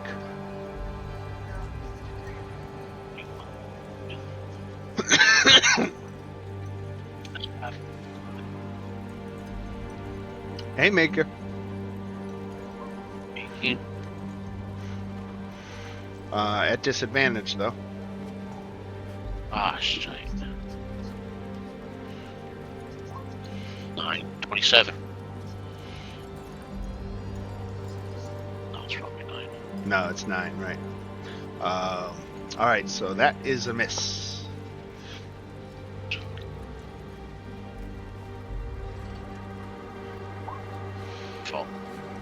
Okay, so you got to spend what you have 30 feet of movement, so you spend 15 of it standing back up. If you fall again, you're not going to have enough movement to get back up. But you do have enough movement now, so you are still on your feet attacking. Right, so attack.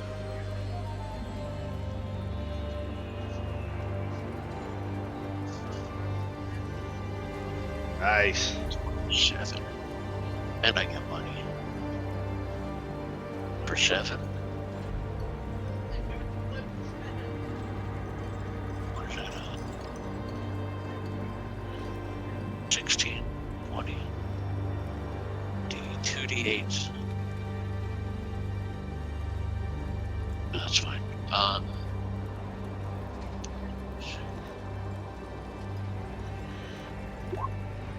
Then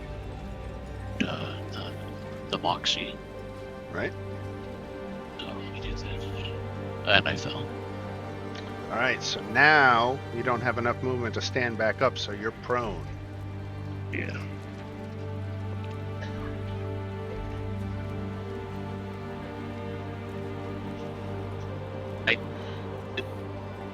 My bonus action for the salty salute, since it's not a play attack. Yeah, absolutely.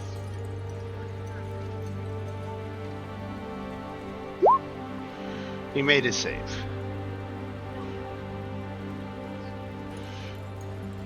That's it for Cap, right? Yep, that's it. Cap is on his back, which makes him a tempting target for Kalkakela. Erendor, no longer concentrating. Yeah, I still am. Oh, you are? Okay. Yep, I made that save. Oh, okay. So he's getting 6 lightning damage, Okay. and we're also gonna go with. Oh, I need it's a melee attack, so I need a dex save. Right. You fell, Oh. but you spend half your movement standing back up. You still got 15 feet of movement, so even if you fall again, you can get back up. Okay, and we're gonna hit him with a shocking grasp. 12 misses, doesn't get around his armor. Damn it! All right. And I'm still gonna take a little bit of movement. All right. Yep. And you've got enough left to do that. Okay, that's it. All right. Go. Okay. He's in his shell, or Kali- he's has he taken fire damage yet? No, that's still coming up. Okay. yeah. So is he in his shell now, or is he? He's out. He's out. Okay. Yeah. I think Goo will start punching him.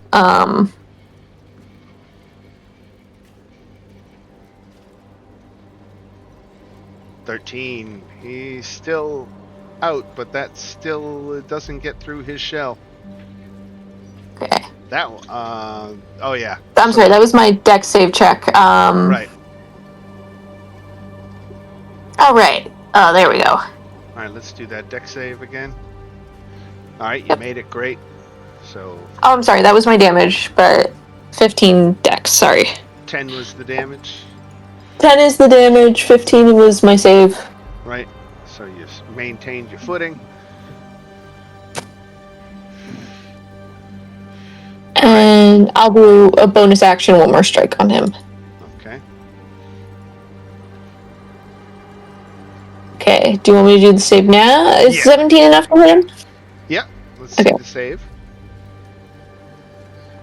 Okay.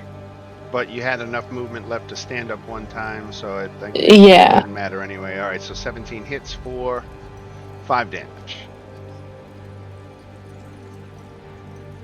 Take that, you bastard. All right, Fox. Hit him with Total Dead. Made it. No, failed. Oh, that's not as good. Mm-mm.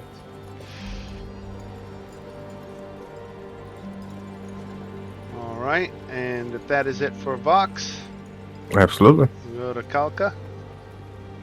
Is there a pronunciation of this?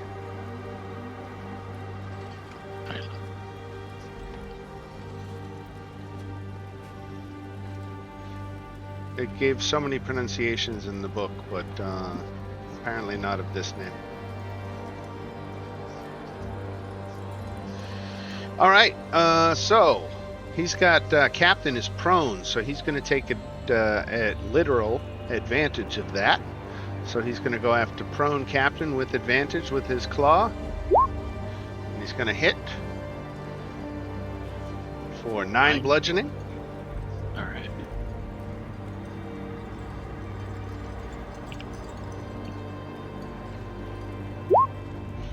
And a 15 misses, right? All Yep. right. And then he's going to use a bonus action to withdraw into his shell. Captain. Stand up. So that's 15. And am I on his? Since he just attacked me, is he facing me? Yeah, sure. So can I see inside his shell? Like if I look in, would I see his face, like on a turtle? No, he's kind of like pulled it down so that the opening is against and sunk into the mud. Okay. It's like. It's. Here. So I'm just gonna start wailing on his shell. It's 19. 19 hits? Wait, no. Oh. Yeah, armor These class are 19, right. Okay.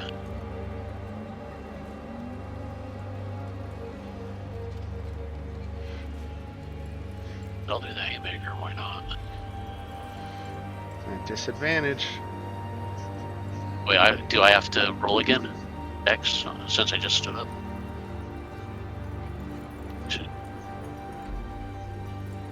For my attack? Yeah, roll the dex save, right.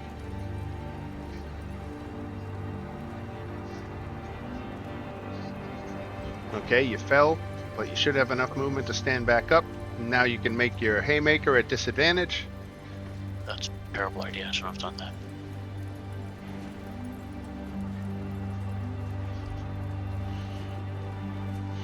Roll it one more time. Oh, it doesn't matter because you can't do better than 9 anyway. Alright, so unfortunately the haymaker missed. Yeah, okay.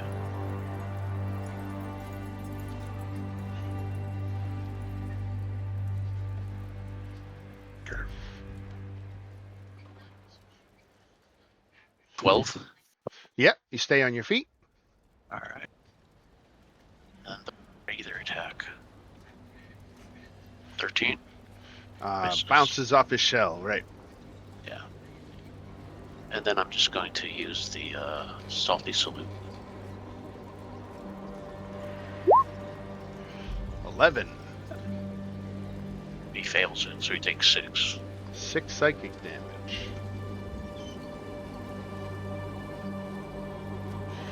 Alright, then we come back round to Erendor. You get your All right. bolt, right? Yep. And lightning. Nice. And I'm going to try another shocking grasp. Oh, and I need that dex save. Right. Stay, Good there. Stay on your feet. 23 hits. 12 lightning damage. Nice. And he can't make opportunity attacks until the start of its next turn. So I'm getting the hell out of there. Remember, it's difficult terrain, Okay, so 15. right? Okay. Alright. Kid Gumi. He is inside of his shell. Okay. Let's see. I have no other options. I'm just gonna try and hit him regardless. Sure. Alright, so let's see. So give me 2 deck saves.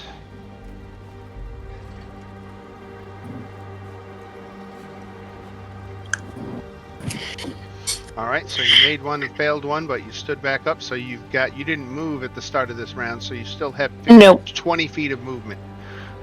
So enough to stand up again. And both attacks hit, or actually, excuse me, only one hit Gotcha. for 8 points of damage. All right, and bonus action, unarmed strike again. I'm gonna roll my save.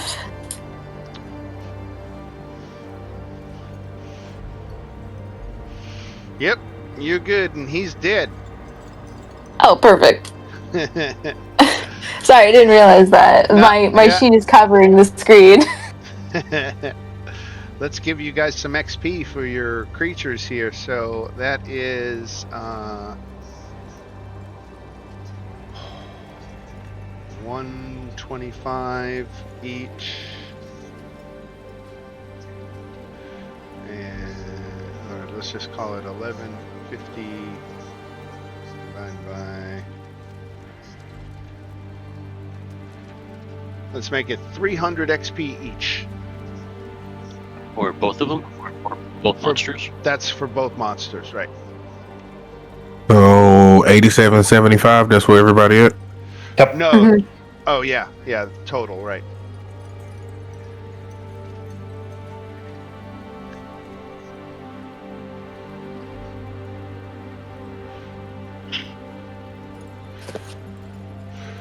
We're gonna say that exchange and battle has taken another 5 minutes off the clock. So it's now 20 past the hour.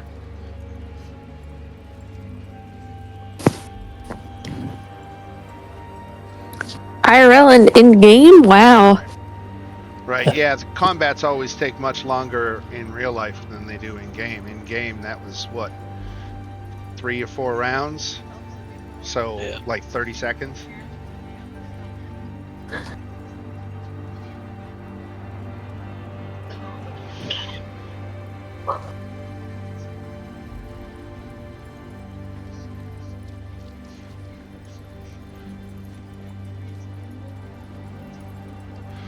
All right, and now you're free to explore this this chamber without being harassed by seafood.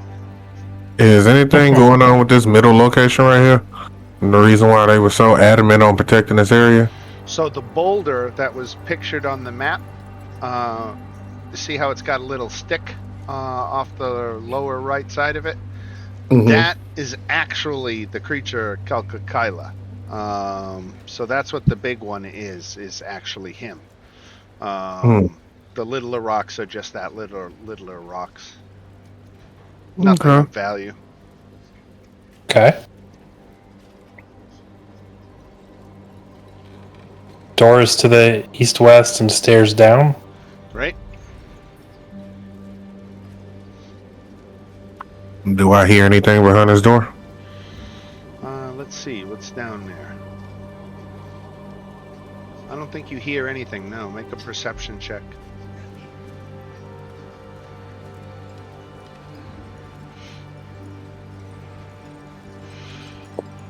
You can hear nothing. But that is not to say that there is no sound. It's just you're pretty confident there's nothing behind it making noise. Okay. Can I peek in? Let's see.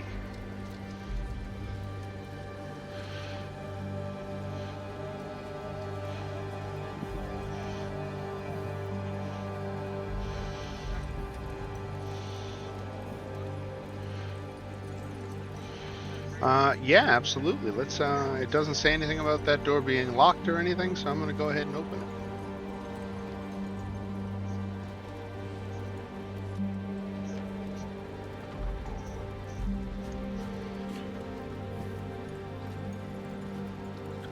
Corridor here with another door. What about you, Cap?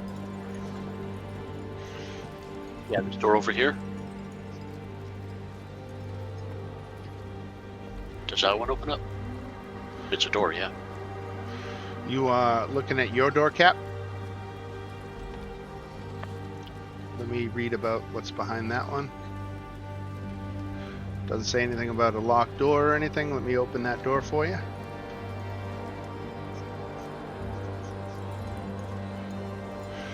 Now, what you see when you open that door, Captain, is the walls of this corridor are wet and slimy.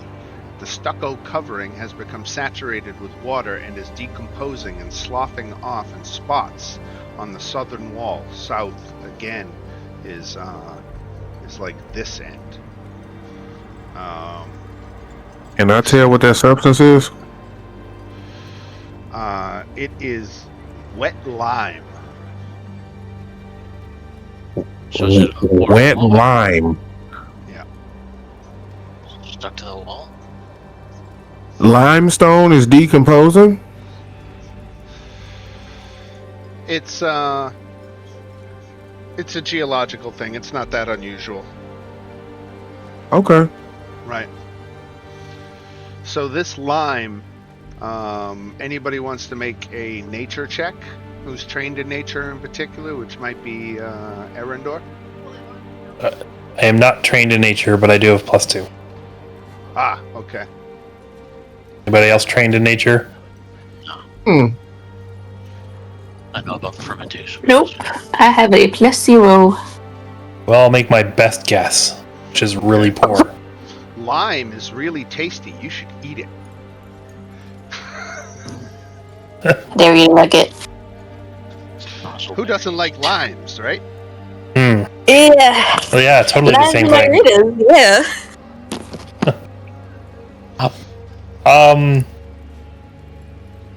Well, my wisdom is 14 and my is 10 and my intelligence is 14. So even with that nature check, I'm not sure I believe. Yeah. Generally not healthy looking.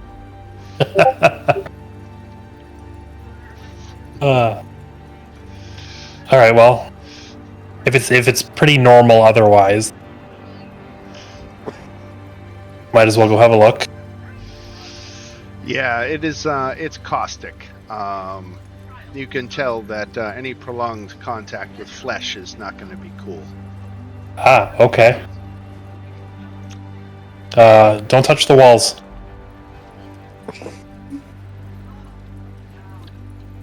We come into this corridor? Yeah. We gotta pick Okay. one way, right? One is as good as the others. The stuff that is sloughing off is exposed the seams of one large stone built into the wall.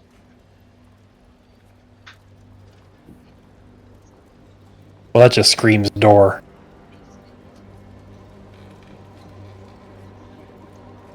But I don't want to touch the walls either.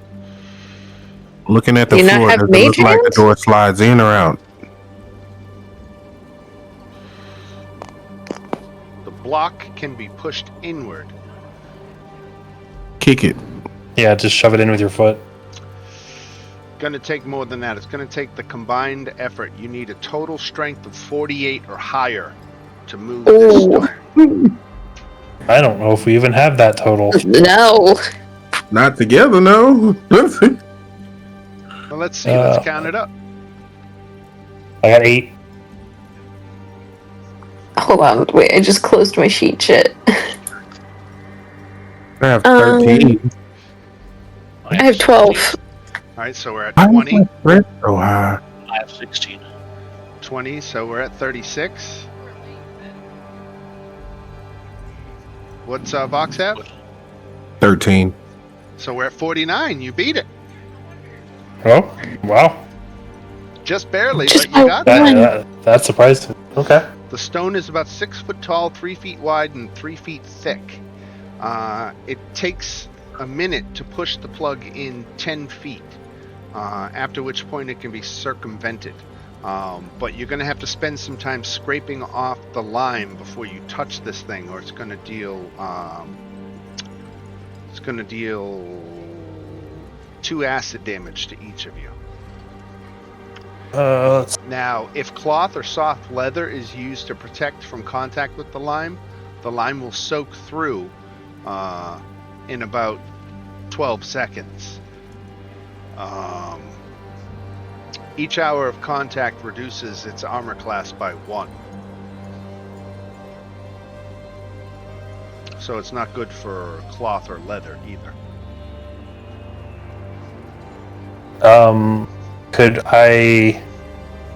Could we just do that and then use a mending cantrip to kind of clean it all off?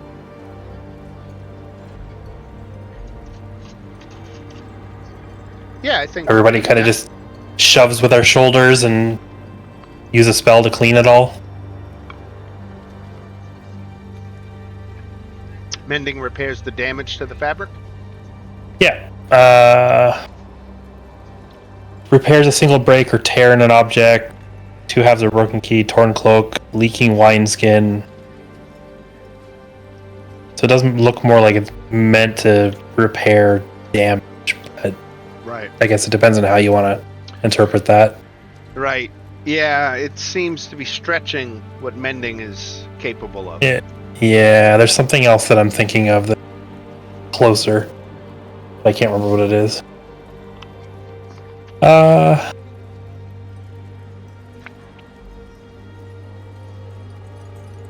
Either way, I think we should just shove our way in, and we'll repair stuff when we get back to town.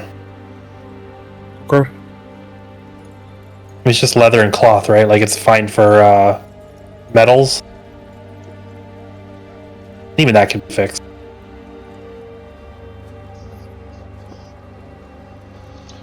All right, so we're going to push this stone in. Yeah, I think so. Let's just make this easy and make it all 1 acid damage for each of you. That works.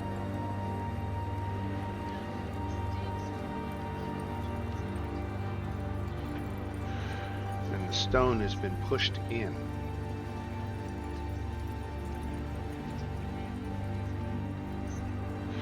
So, beyond the plug is a small foyer holding 3 sealed urns on the east and west sides.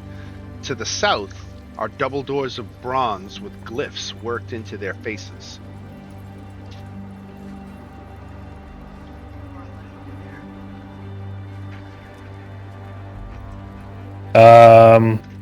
Tongues can only make it so you can understand speech, right? No, I can read too. You can read too? Yeah. Have a look at this.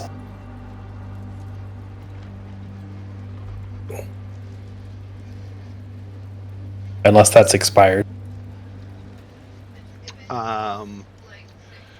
That's an hour, so we're still good. Okay. I've got the So- game clock at 25 minutes right now. What am I reading? So it says, here lies Tlakes Popolocus. Tlakes Popolocus. Here lies Tlakes Popolocus, master of the others, who is like the wind and the night. So this sounds like a tomb to me. And that's on the doors? That's a warning. Yes, that is what is written on the doors, right. Yeah, that's a tomb. You Yeah. want to go grave robbing, or are we moving on? We could come back to it. Let's check these small pots first. Maybe there's gold in there. Feel I free. think they're urns. I think they're not something I want to fuck with. Yeah. Either way, we can always come back.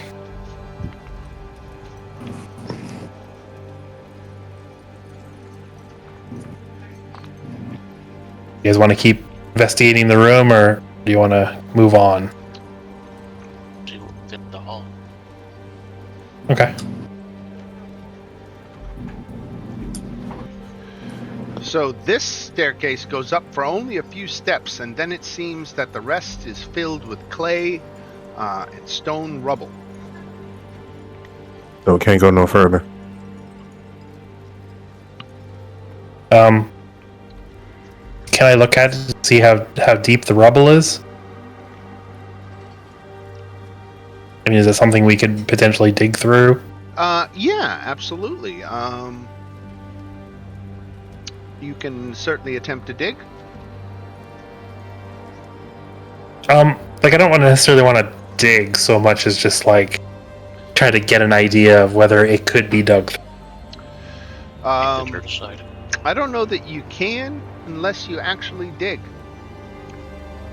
Okay, well I'll start like pulling some of the rubble down and just see if I can if I can kind of like break through, or like is it just like a little bit, or try to determine. It's pretty significant. Okay. So it takes Blocking some. the passage, right? It would take some effort to get through there. Okay. Yeah. Sure. Yeah. I'll abandon that.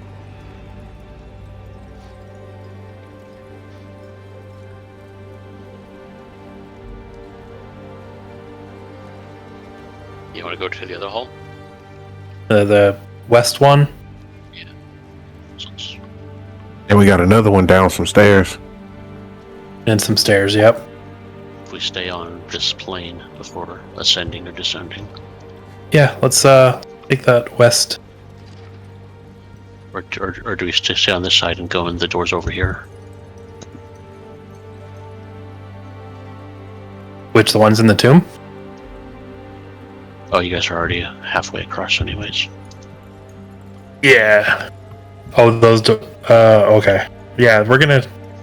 Let's try this one. And that just looks like stairs down, leading down to a door. Right? Okay. Yep. Where do these stairs go? They go down.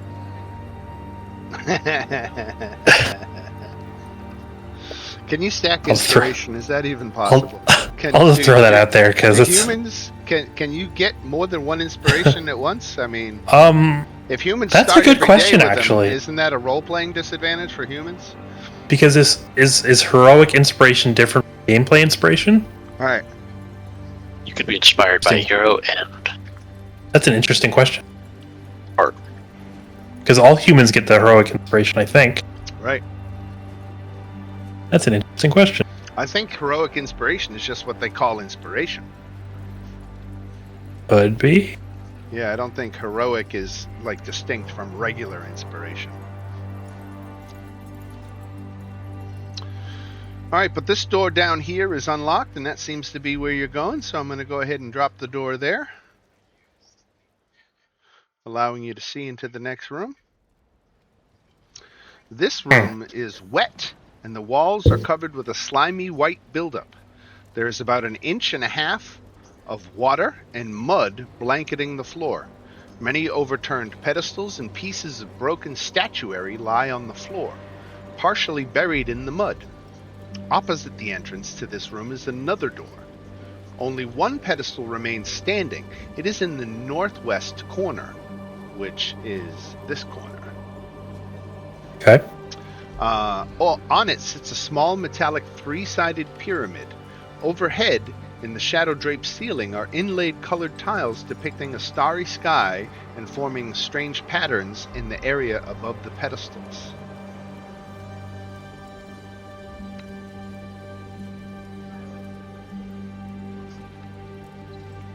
Can you read that last part again? In the northwest corner is a pedestal, the only one Yep. that remains standing. On it sits a small metallic 3-sided pyramid. Overhead, in the ceiling, are inlaid colored tiles depicting a starry sky and forming strange patterns.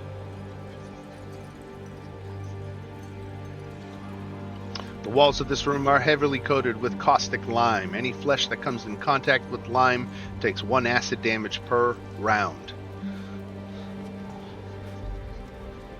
And the floor is mud. The floor is 1.5 inches of water and mud. Great. 1.5 inches of muddy water. I'm gonna fly up to his door. Yeah. The guy with the broom.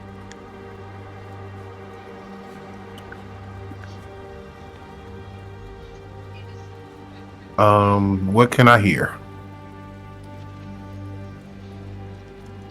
The sound of running water. Faint, not heavy. Huh.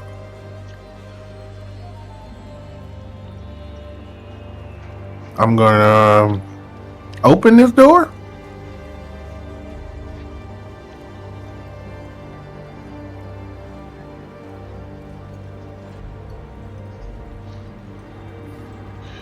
The walls and ceilings of this hallway are coated with slime, and the floor of the passage is covered with a layer of mud.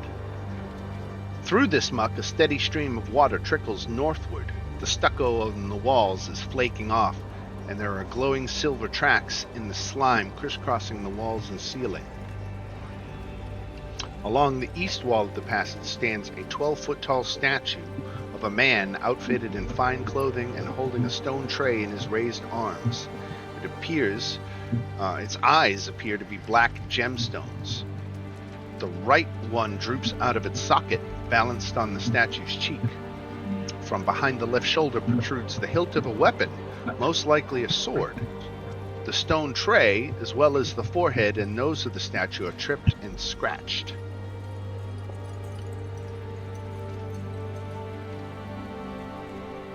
Does this sword look like it could be taken?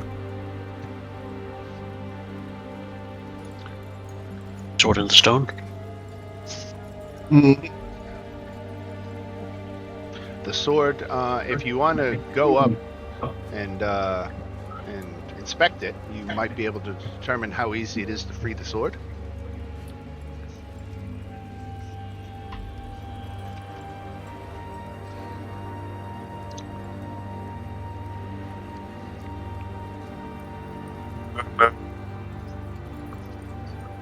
I'm gonna go back and inform the team of what I saw.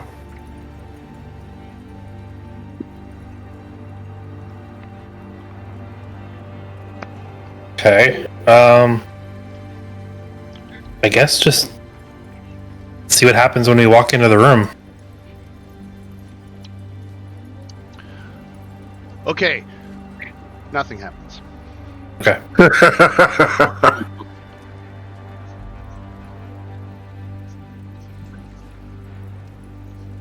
Well, I guess let's just keep going. Yeah. Actually, I do want to take a look at this pyramid. Does it seem to be like doing anything and just kind of sitting there? The small pyramid is made of silver.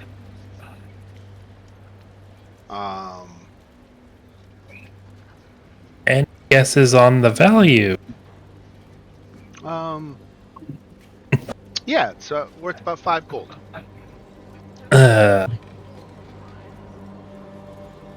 can I look up at the ceiling and you said there's like stars Yeah. in like a constellation that I recognize, or just kind of random? Yeah, nothing you would recognize for certain. Okay. Weird. Well, I'm being curious. I'll just grab it. Why not? All right. I am adding 5 gold to the party treasury Okay. to account for your first bit of dungeon loot. Okay. I was expecting something crazy to happen, but Right. Cool. I was expecting you to say roll initiative. Or something. Yeah, definitely. A trap, something. Yeah, it's clear, guys. Come on in. He has us Alrighty. scared. That's what the problem is. I still don't trust him. Oh yeah, because he tried to gaslight you. Uh-huh. Yeah. So this is what you see as you round the corner. This statue of a man outfitted in fine clothing, holding a stone tray in his raised arms. His eyes are black gemstones. One of them is hanging out of the socket. And from behind the left shoulder protrudes the hilt of a weapon, most likely a sword. Another sword.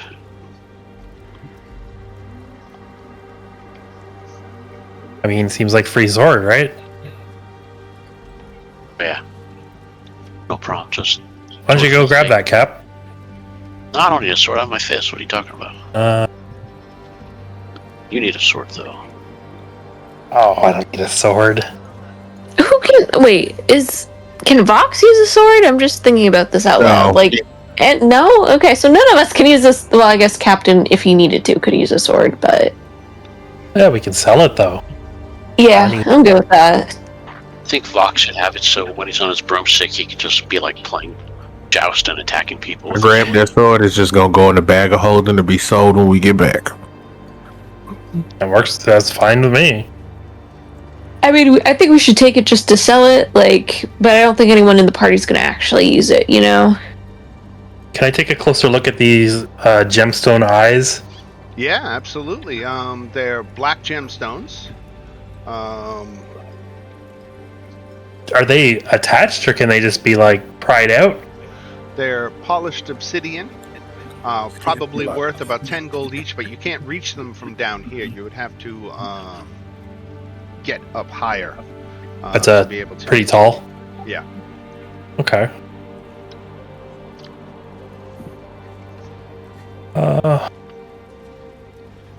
Do I have anything to that? Well, we got a guy with a broom over here, so Right. come grab these gemstones.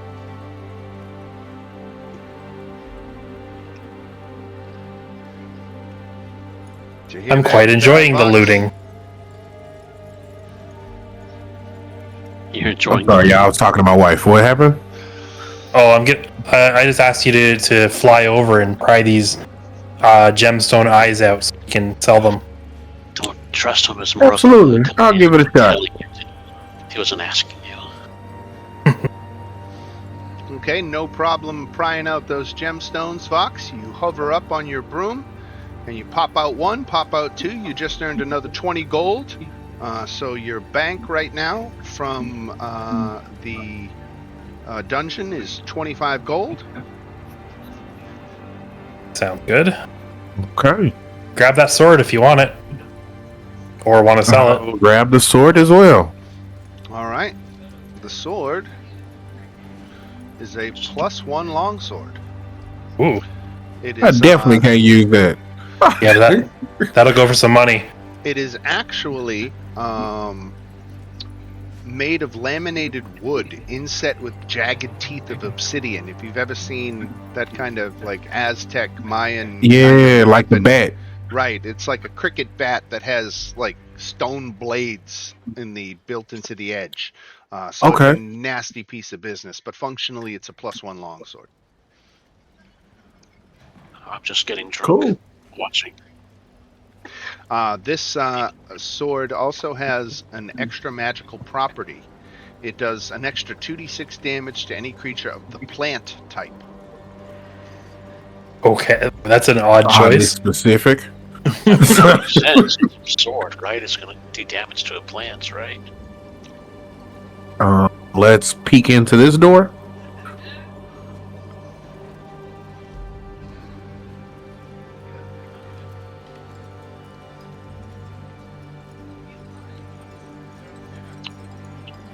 One second, let me just read something. Sure.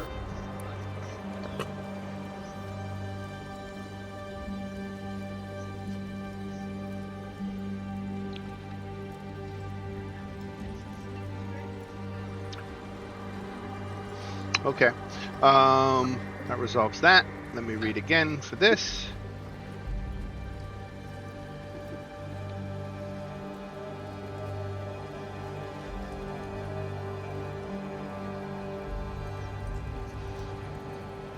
All right, so you hear more water.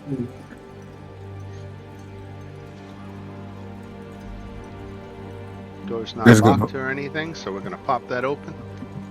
Let me make sure that the doors aren't locked by default. What does it say about doors? Doors are made of beaten bronze or slabs of stone. While heavy, they can be opened without a check. That's all it says about doors, so if it doesn't say something else, they can be opened.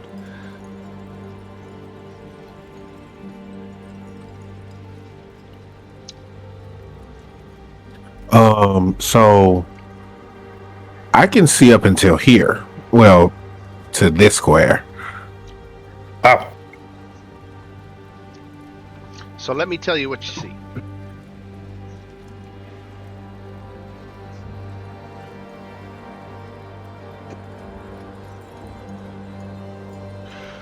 The doors to this room are made of bronze and are tinted blue from oxidation.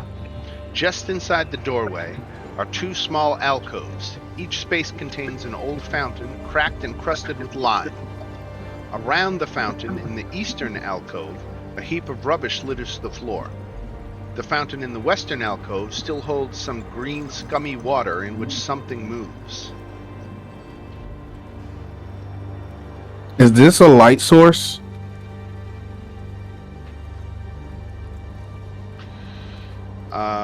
What are you 'Cause- looking at?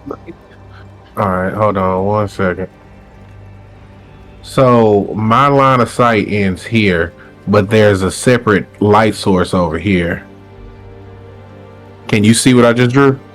Yeah. Yeah, I see what you're saying. Okay. I Can don't I know why remove that? I don't know why that's there, but I would just say Ignore you it. can, yeah. The Okay. gas is a little thinner there, so you can see further. Cool. I let the team know it seems pretty safe, but something is moving inside the room. Just a heads up. So be prepared. A God short hall dang it. ending in descending steps leads to the central chamber, which is flooded. A dark, foul pool covers the entire floor. A central hall flanked by narrow aisles is defined by 2 rows of massive square columns. The walls are coated with slime, and there are glowing silver lines etched across them. From what you can see of the chamber's walls, the stone appears to be crudely worked. 2 corroded bronze braziers stand in the pool. Toward the middle of the room, 2 broken urns, each apparently once about 4 feet tall, poke up out of the water. In the darkness on the eastern wall appears to be an enormous growth of an overall greenish hue that gives off the same silvery gleam as the slime trails. The water in the central area is about 2 feet deep, and the floor is very slippery. Moving across this counts 3 feet of speed for every 1 foot traveled. Any sudden actions, including those necessary for combat, might result in the character taking a spill. A character who takes the dash action or tries to fight while in this room must first succeed on a DC 10 Dex saving throw or fall prone. We got rats, guys. Wonderful. Is that rats? The eastern fountain has a small amount of concentrated lime solution near the bottom. It looks like cloudy water.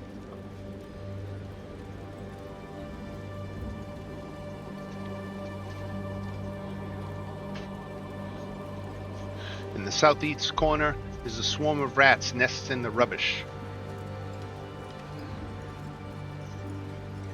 They're not hostile right now? Doesn't look like it. Not from this distance anyway. Not gonna bother them, they not gonna bother me.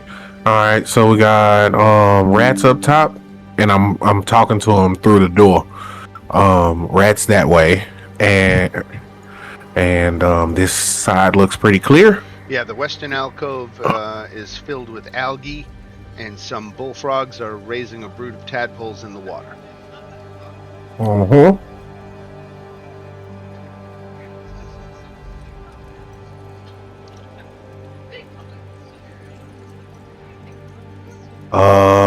I think this is as safely as far as I can go without backup. You're on your broom, right? Yes, I am.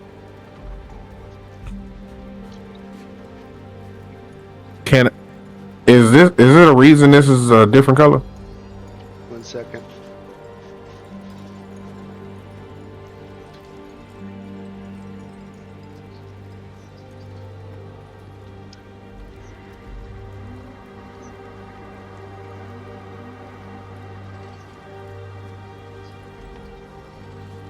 What was your question? Is there a reason this area is a different color? I'm picking up what you're putting down, but I don't think so. Arendelle, I'm gonna risk my life and go in further. I want you to know that. Think of the gold. I'm there with you.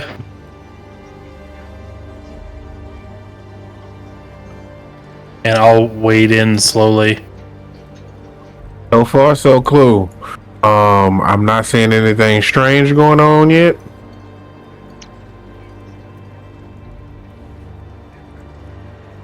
Can I do a better investigation on these bowls?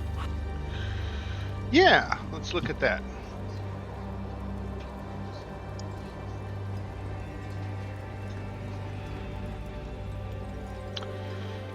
So, the center of the room there, let's see.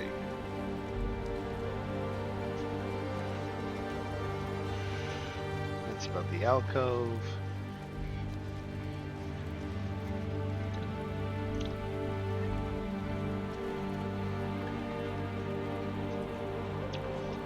So the two corroded bronze braziers stand in the pool. Toward the middle of the room, two broken urns. But their contents are long gone. Nothing special you can detect about them. And you said this was moving? So that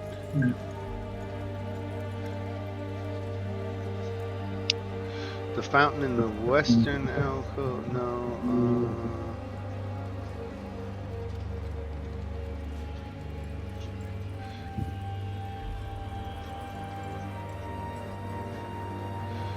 It doesn't clearly say what that is. I think that's just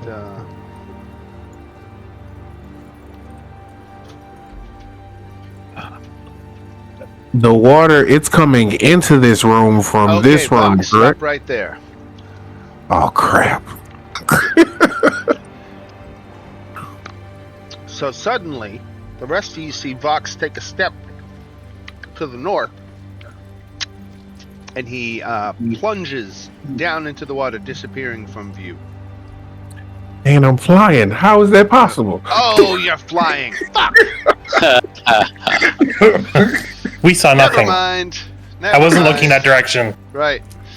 So Vox, you can tell by looking down beneath your feet that there's a drop off here in the water. How the fuck is that possible? This whole room's full of water. Is it a whirlpool or a cliff? The floor drops off right underneath the point of the room where Vox is standing. Floating. Floating, right. Okay, I'll let the team know. Hey, this area is deeper, extremely deeper than the rest of the room. Right. Let's not step here. Can I fly around to see where's the safe path? Now, right now, you're getting close to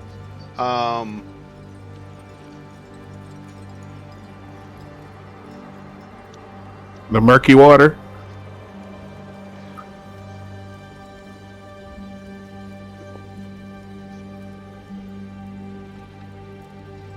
I'm gonna have to leave in a minute. yeah, we're right about there to call it right at this room, I guess. I don't get to. Right, because it's right at 10. So I think this is definitely going to be a 3-session dungeon because we didn't make it really all that far into it, but we did make some good progress. We can pick up from here when we resume next Monday, right? Okie dokie. Yeah, Cool. good here. All right. Cool. So if anybody doesn't have anything else, I'll just let you go. We'll wrap this up, and we'll see you next Monday. Absolutely. Works for me. Everyone. Have a good one, everyone. Thanks. All right, guys. Later. See you. Bye. Bye.